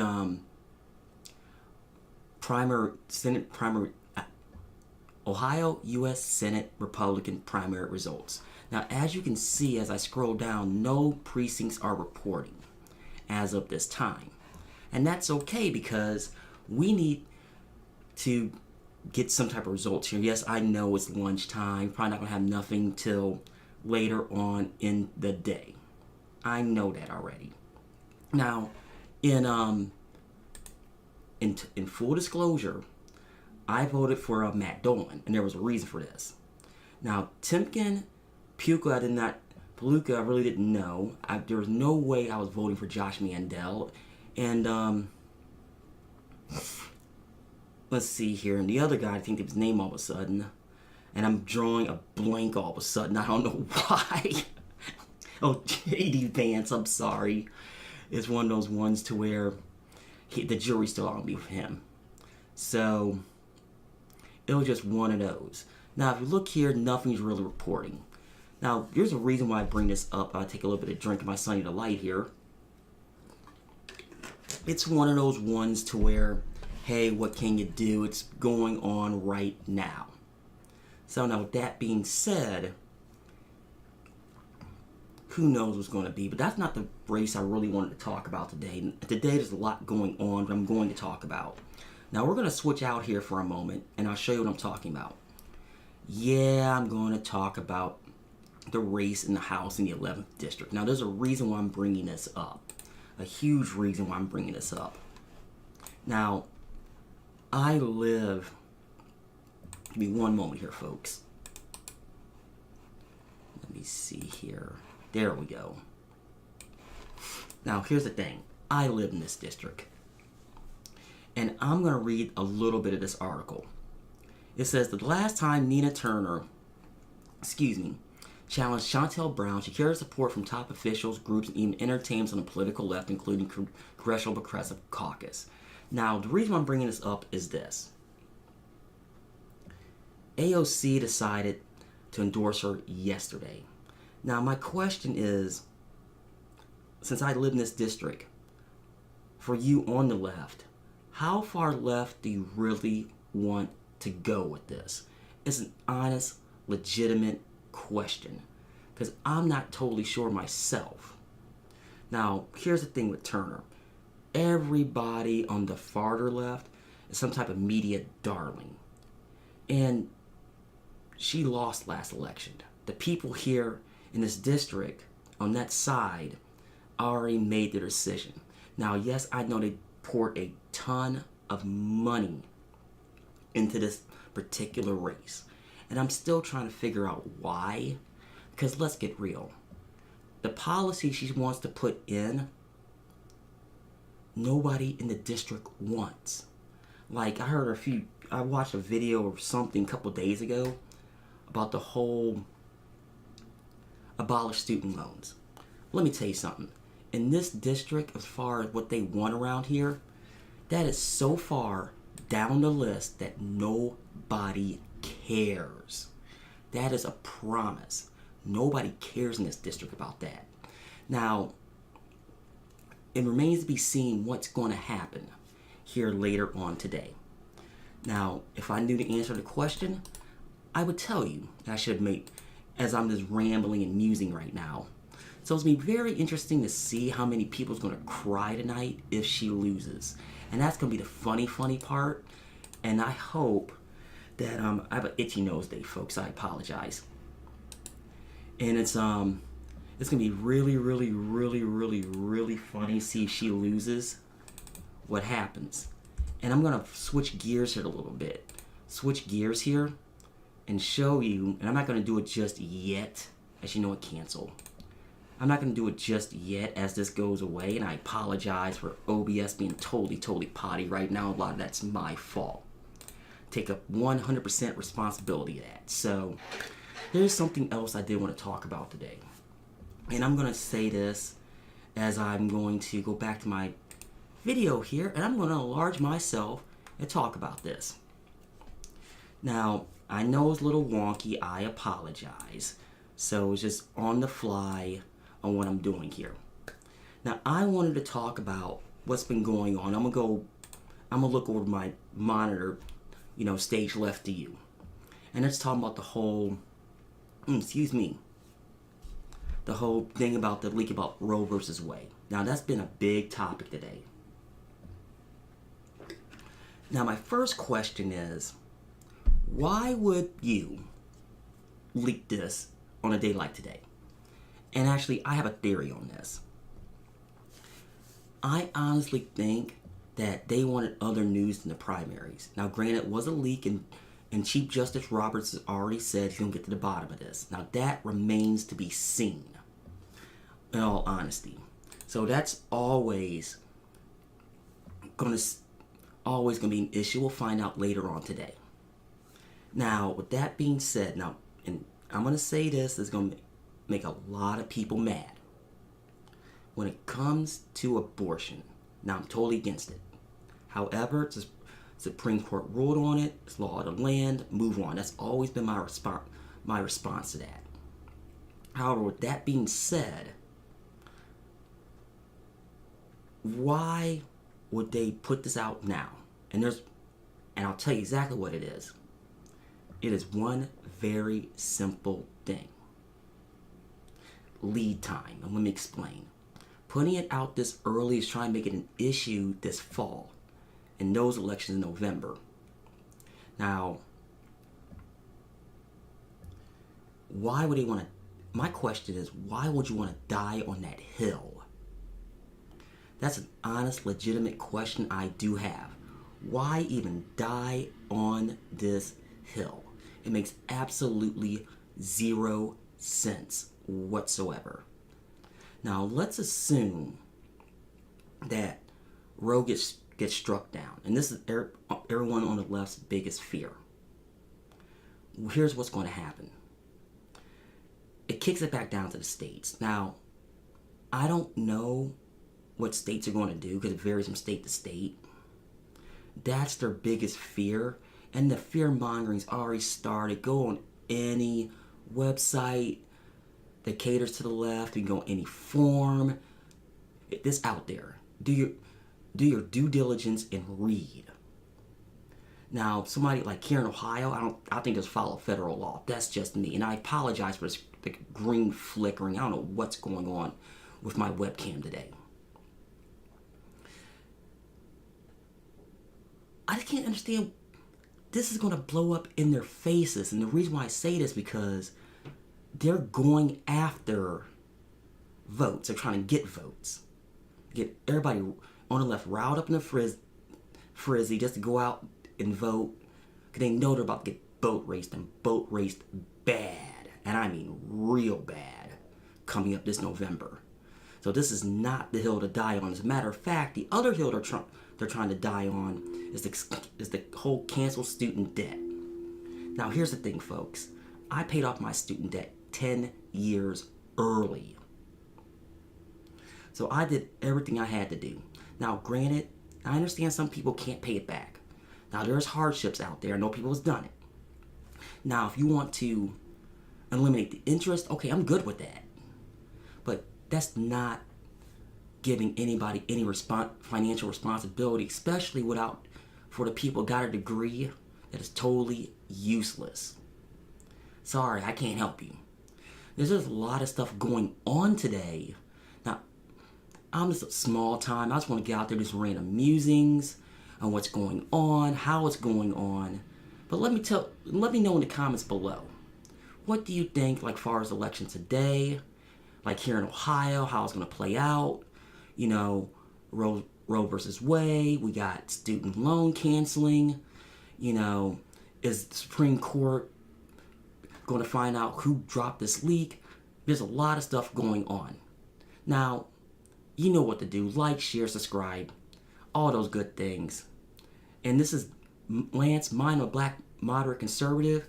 And always do this right here. Go out and exercise your right as American and vote. Hey everybody, Lance the B.M.C. here, and I got a question for you, my viewers and fans. And it's a either or situation. And it regards President Biden. Will he be 25th? Or will he be able to walk away at the end of his term? Simple question, honest question. I'd like to see what your comments are below. This is more of an informal poll. I just want to see what people are thinking. Because if he gets 25th, then you got Kamala Harris. Now, if he doesn't come back after the first term, it's going to be wide open. So please let me know in the comments below what you think. And this is Lance, the B.M.C. Hey everybody, Lance Bell here, mind of a black, moderate conservative, and I was going to get on last night with the announcement of Kamala Harris being a VP pick, and I decided to wait till this morning. I had people over, and I got a question. Why would you pick her? Honestly, Biden, honestly, because I've been saying this for a while now. If Kamala Harris is the pick, then California's in play. Period. The end. And it's one of those ones to where, what can you do? It makes absolutely no sense. Because I'm be dead serious with you. If I'm Trump, here's what I would do. I wouldn't even run against Biden in California, as far as the ads. I look directly at Kamala Harris's record. That's what I would run ads on. This is an absolutely terrible pick. Awful pick.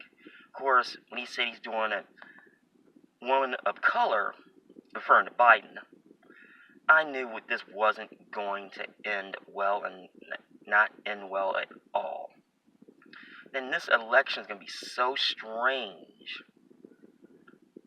Honestly, you almost have to vote Trump in this situation, only because look what he's running against. Because, let's be real, guys, you're not voting for Biden, you're voting for his VP. Because who knows if he survives the first term. I'm not saying he's going to die first term. Let's assuming that Biden wins. I mean, if he gets through the first term, it's going to be the VP running the show. In all honesty, and I'm going to take a lot of heat for this. And let me know in the comments below, because I'm going to try to keep this brief. If, let's say for the sake of argument, that Biden steps down and or dies, if he becomes president, then Harris is in the spot. Just one problem. She wasn't elected. She was appointed. That would set women's rights back 100 years. Trust me on that. That's the underlying thing a lot of people aren't talking about right now. Assuming that happens, of course. But we're going to see. I wish I knew all the answers, and obviously I don't. We're going to find out. Well, folks, I'm going to get off here. This is Lance Bell, mind of a black, moderate conservative.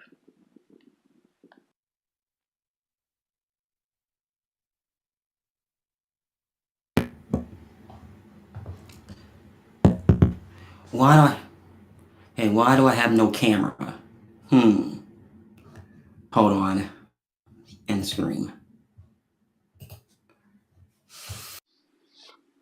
Hey everybody, Lance Bell here, mind of a black moderate conservative.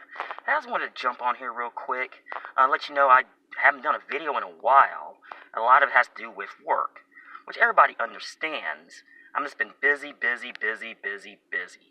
But I would say I am now on Parler, or is it Parlay? I don't know how's that gonna go. But I did want to get on here because something's bothering me here for the last couple of weeks. It has nothing with the protest or anything going like that. It's what YouTube said. Now they honestly really want to roll out this program for people of color, blah blah blah, and get them off the pile, or get a leg off the pile. Excuse me. My question to you is this. This is to YouTube. If you're really going to do this, help minority creators, who are you going to cater this to? Now, I'm going to look at my channel, for instance. This channel, Mine a Black Moderate Conservative. Do you really going to support this channel, honestly? I really don't see it, especially in the world of politics. Now, I do see them, like on my main political channel, TRD Politics. If I restart that again, because that's long form, you might have something there, or cooking videos. Because here's what I honestly think. If they're going to roll out this program, they're going to go after two types of people. The prank channels, which I've said before in other videos, that's going to implode like bum fighting did eventually. Or they're going to do family-friendly content. And there's more than enough of that out there. I mean, I'm looking at it for myself. What are they going to do? And honestly, I really don't know. And maybe I can get YouTube on this partner program. Actually go about, and I'll just I should just straight ask him on Twitter what they plan on doing, because I haven't really heard much yet. Well, folks, this is more of a quickie video. I just want to get on here, just yap, just some random musings, so to speak. But stay tuned for the next edition of Mind of a Black Moderate Conservative. Hey everybody, Lance here, Mind of a B.M.C, and you see it right on the screen. Over the weekend in San Francisco, 2 prosecutors quit. Now, the reason I'm talking about something that's 2,000 miles away is you gotta start reading the story here from the local NBC affiliate. It's just so sad. So let's dive into this. It says exclusive. 2 San Francisco prosecutors quit. Join effort to recall District Attorney Chelsea Bolden. Now, when I'm scrolling down the article here, it says prosecutors Brooke Jenkins and Don Dubain told NBC Bay Area Investigative Unit they had quit their jobs at the San Francisco Attorney's Office and joined the effort to recall their former boss, District Attorney Chelsea Bolden. Now, in the second paragraph says they're among at least 51 lawyers in the San Francisco District Attorney's Office who have either left or been fired since Bolden took office in January 2020, according to the documents obtained by the investigative unit. That's about a third of the department's attorneys now gone. Now, think about this for a minute. You come into office and a third of your staff already quit. That tells me right there's a management problem. Now, we're going to get into this a little bit more, and this is what scares me the most as we go down here. Let me see here. Now, both attorneys accuse Bolden of making San Francisco more dangerous by regularly handing down lenient sentences, releasing criminals early, and in some cases, not filing charges at all. Despite sufficient evidence proving these individuals committed violent crimes. Now, you probably heard stories about what's been going on with Walgreens. Now, at Walgreens, I take a sip of my coffee here, people is randomly walking in and stealing stuff because their ordinance says it has to be, I think, either $600 or $900 in to prosecute.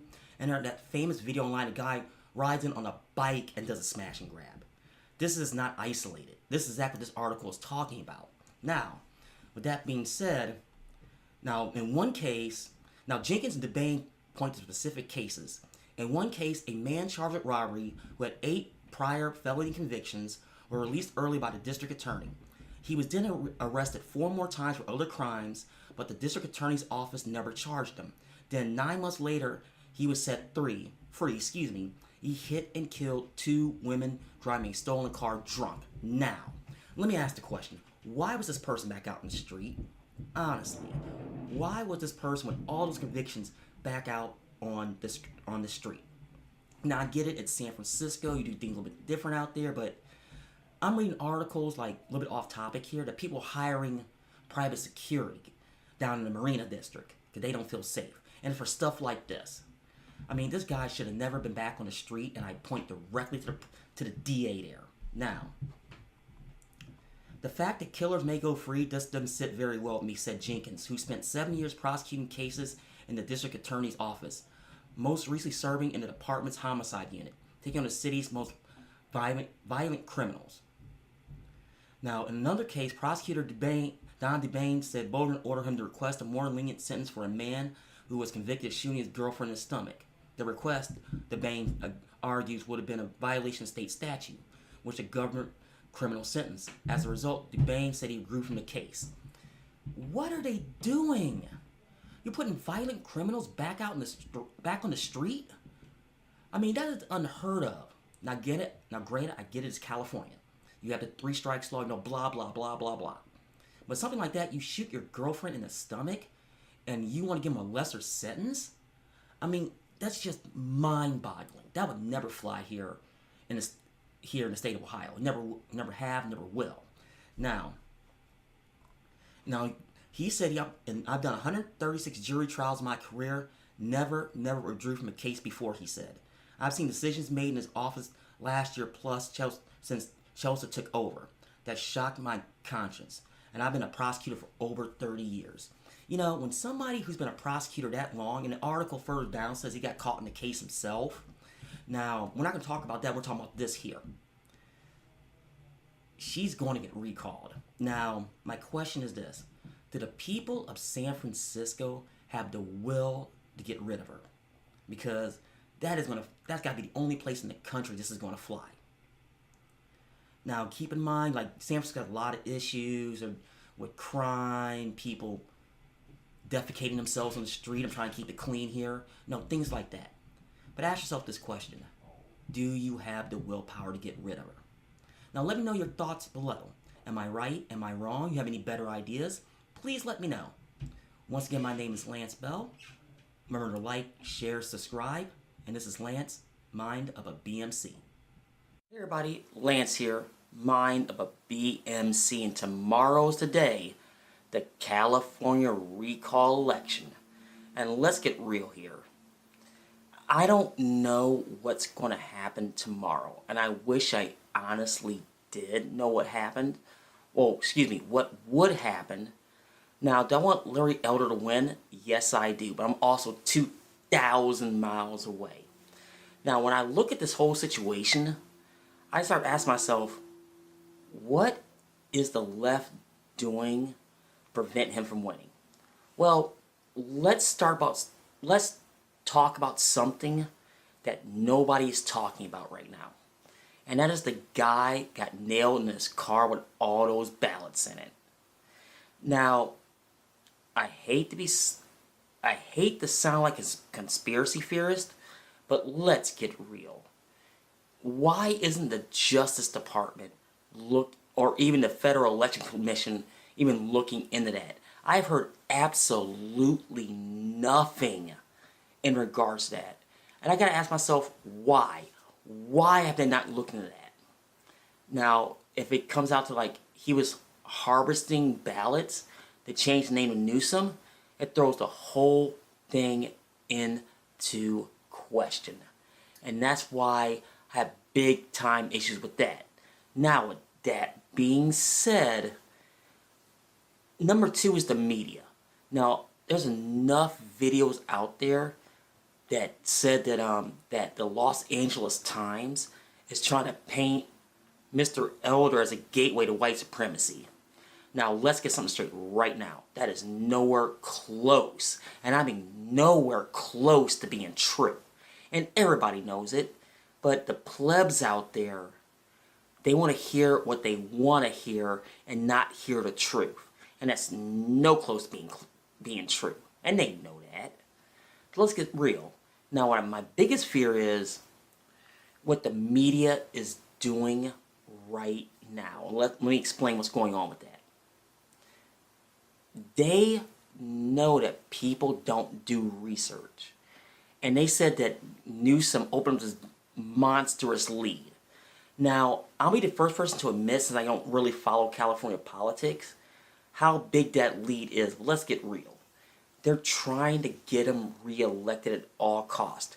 And hell, Smeg, you know, they had Kamala Harris and President Biden's there today to stump for him. So they're legit scared. And I said in my another video how scared they are of Larry Elder winning this thing. And that's the funny part. They really think he has a shot of winning. Now, I don't like, obviously, people in a roundabout way don't go out and vote. Now, I've always been one of those people that this is going to turn a lot of people off. I want a national election day, but you need two. You honestly need two if you're going to do it. But I want a national election day so everybody can go out and vote. And this is what pisses me off. They're always trying to elect a winner for a winner is elected. Now, I've talked about this in my other channels for years. That is not the way to do it. Let it naturally happen. Now, the best way to describe it is this. I want Mr. Elder to win. Not because I'm a conservative, forget that for a minute. Just to prove a point. To where Newsom is not very, very, very good. Especially if what they're saying is true. It came out in the last few days that his wife with the Harvey Weinstein tried to change the election. Now, there's very few videos on that. My suggestion to you is go to like somebody like Dave Rubin and watch that whole interview. Now, if that is true, I gotta ask something to you, state of California residents. Is party affiliation way more important than some nonsense like that? And I'm hoping it's not, because that tells me right there you don't give a damn about your own state if that's the case. I mean, if he's gonna take his wife to talk to somebody else that shut something else down that's a major issue, which really nobody's really talking about right now, to save yourself, because it's a... I'm not going to think about that. Now, I haven't done a video in a while, so I'm going to say this. What thinks you? What do you think will happen tomorrow? Will Mr. Elder win? Will he won't win? Please let me know in the comments below. Well, folks, I'm going to get off here. Remember to like, share, subscribe, do all those things. And this is Lance, Mind of a B.M.C. Hey everybody, Lance Bell here, Mind of a Black, Moderate, Conservative. And the big talk has been this whole documentary, Shadowgate. And I'll be the first person to admit I had no interest in watching it. But I did eventually watch it. It is out there, so keep that in mind. But there's actually a reason I'm bringing this up. When I'm watching this, they're talking about the big conspiracy theory about surveillance, on the American people. Now, I'm looking here, and I'm watching it, and I'm thinking to myself, okay, this is stuff I already knew. There's nothing groundbreaking here. Now, I looked at the timeline and the graph, and I'll get the millie in a minute. But it's one of those ones to where, I said this for the last 5 years. It's not about Paul Manafort. It's not about Roger Stone. It's not about Michael Flynn. If you really want to talk about election interference, the man you need to talk to is Tony Podesta. I've said that from the beginning. And there was a reason he got total immunity. There was a reason. Manafort was going down regardless of what happened. But I'm watching this documentary and I'm thinking to myself, there's nothing groundbreaking here at all. I mean, take it, if you're into conspiracy theories, I'm really not. I want some cold hard evidence. I mean, maybe it's just a piece of the puzzle. I don't know. Now, I will talk about, Millie Weaver. Now, here's the thing. I'm in Summit County, which is Portage County's immediately to their left. So, I'm about as local as it gets when I talk about this. Now, I'm looking at the situation is, why did they sit on this warrant for as long as they did? Now, here's how Portage County operates. On a domestic dispute, depending on what it is, and apparently it's over a cell phone video. Normally, in something this minor, they'll send a cop out, they may or may not go to court, blah, blah, blah, maybe a $100 fine. Now, if it's something serious, now you know this happened on a weekend, it's usually same-day service with Portage County. They would have been hauled, if it was something serious, they'd have been hauled down to the county seat of Ravenna, they would have set bond. Now they got on their own, they got on the signature bond basically on their word.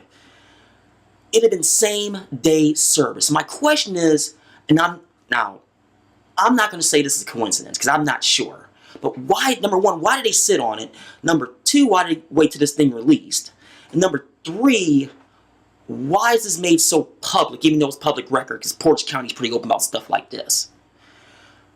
I mean, that's more of a question for the Portage County DA, not necessarily, pundits like me online, but somebody who actually lives, like I said, the county to its immediate left.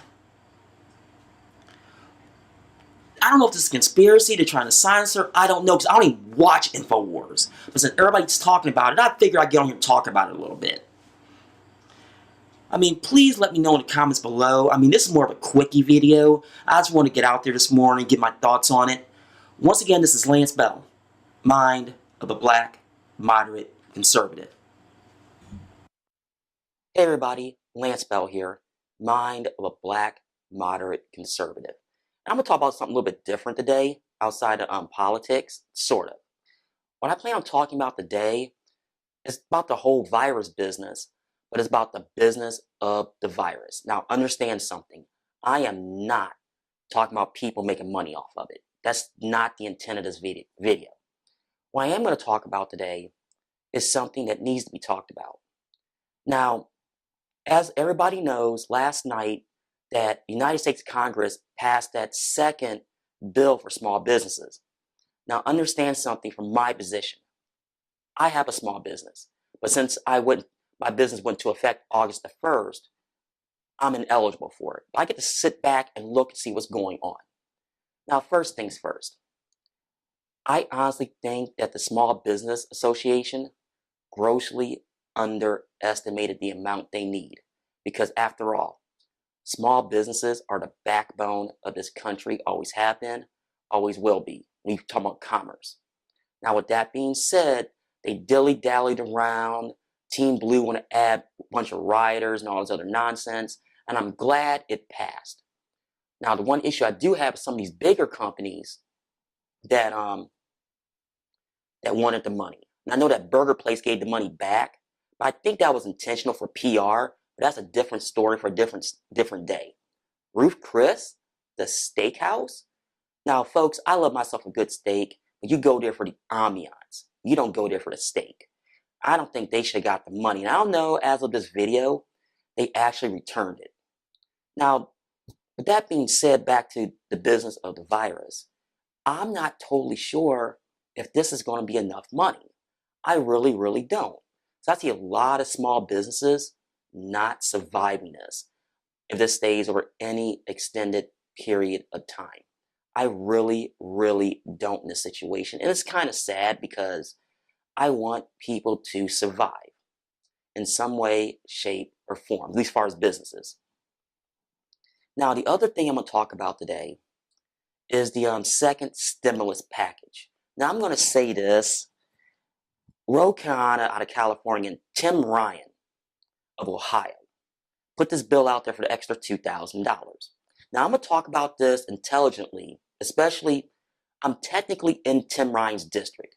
I'll give you an example. I can go in that direction, or this direction, walk across the street, and I'm in Tim Ryan's district. That's how close I am. So I can talk about him a little bit intelligently.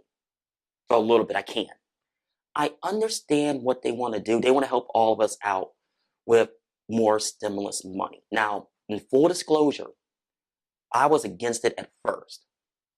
But I figure, okay, given the circumstances, it actually made sense. But the way they should have did it, I always said, if you're going to base it off taxes, you should have took the total amount, divided by 12, and there's your number they should have got. That should have been the number. Now, with that being said, they're actually talking about giving $2,000 a month for up to 6 months. And I got big problems with this. Number one, human nature. Going that far out, and I know they know this, going that far out, after a few months, it becomes a habit. And that becomes UBI, and people will expect it. So I'm totally against that far out as far as giving people money. Number two, let's say they pass it today, and I'm taping this on Tuesday. Let's say for the sake of argument, they pass this today, and they go the entire 6 months. You're into the Christmas season. Number one, who knows what the economy is going to be at that point? And we could have, and that will cause inflation at that point. You will have inflation. I don't care what anybody says. How much inflation? I have exactly no idea how much inflation would be at that point. Number three is a political move, went out that far. Let's assume that it does pass in this hypothetical argument today. They're banking on, if this gets passed, they're going to take all the credit and they're going to flaunt that in November during the elections. There's the real issue. It's more of a political ploy. I know that sounds really bad, but think about it for a minute. If you trot that out there, say, okay, our side decided that we're going to do this, we're 100% responsible, vote for us. I mean, that's real shitty, in my opinion, but they would play it that way. Well, folks, Let me know in the comments below. Am I right? Am I wrong? Should I look at this a little bit differently? Please tell me in the comments. Well, folks, I'm going to get off here.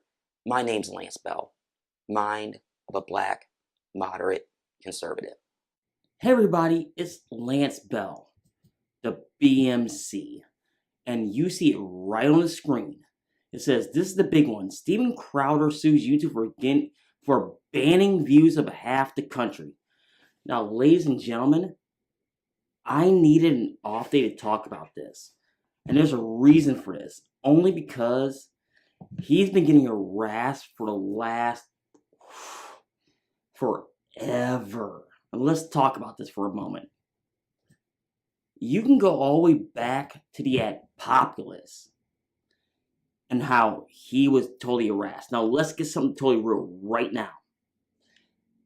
I'm not the biggest fan of his comedy. And that's just personal stuff. But let's talk about this in general. And I got it brought right here so we can all see for ourselves. And this is from the Daily Wire, which I never try to use as a source. We're going to use them here today on what's going on. And it says, verbatim, conservative comedian Steven Crowder is suing YouTube over his content moderation practices and policies, which Crowder says are misapplied to silence conservatives.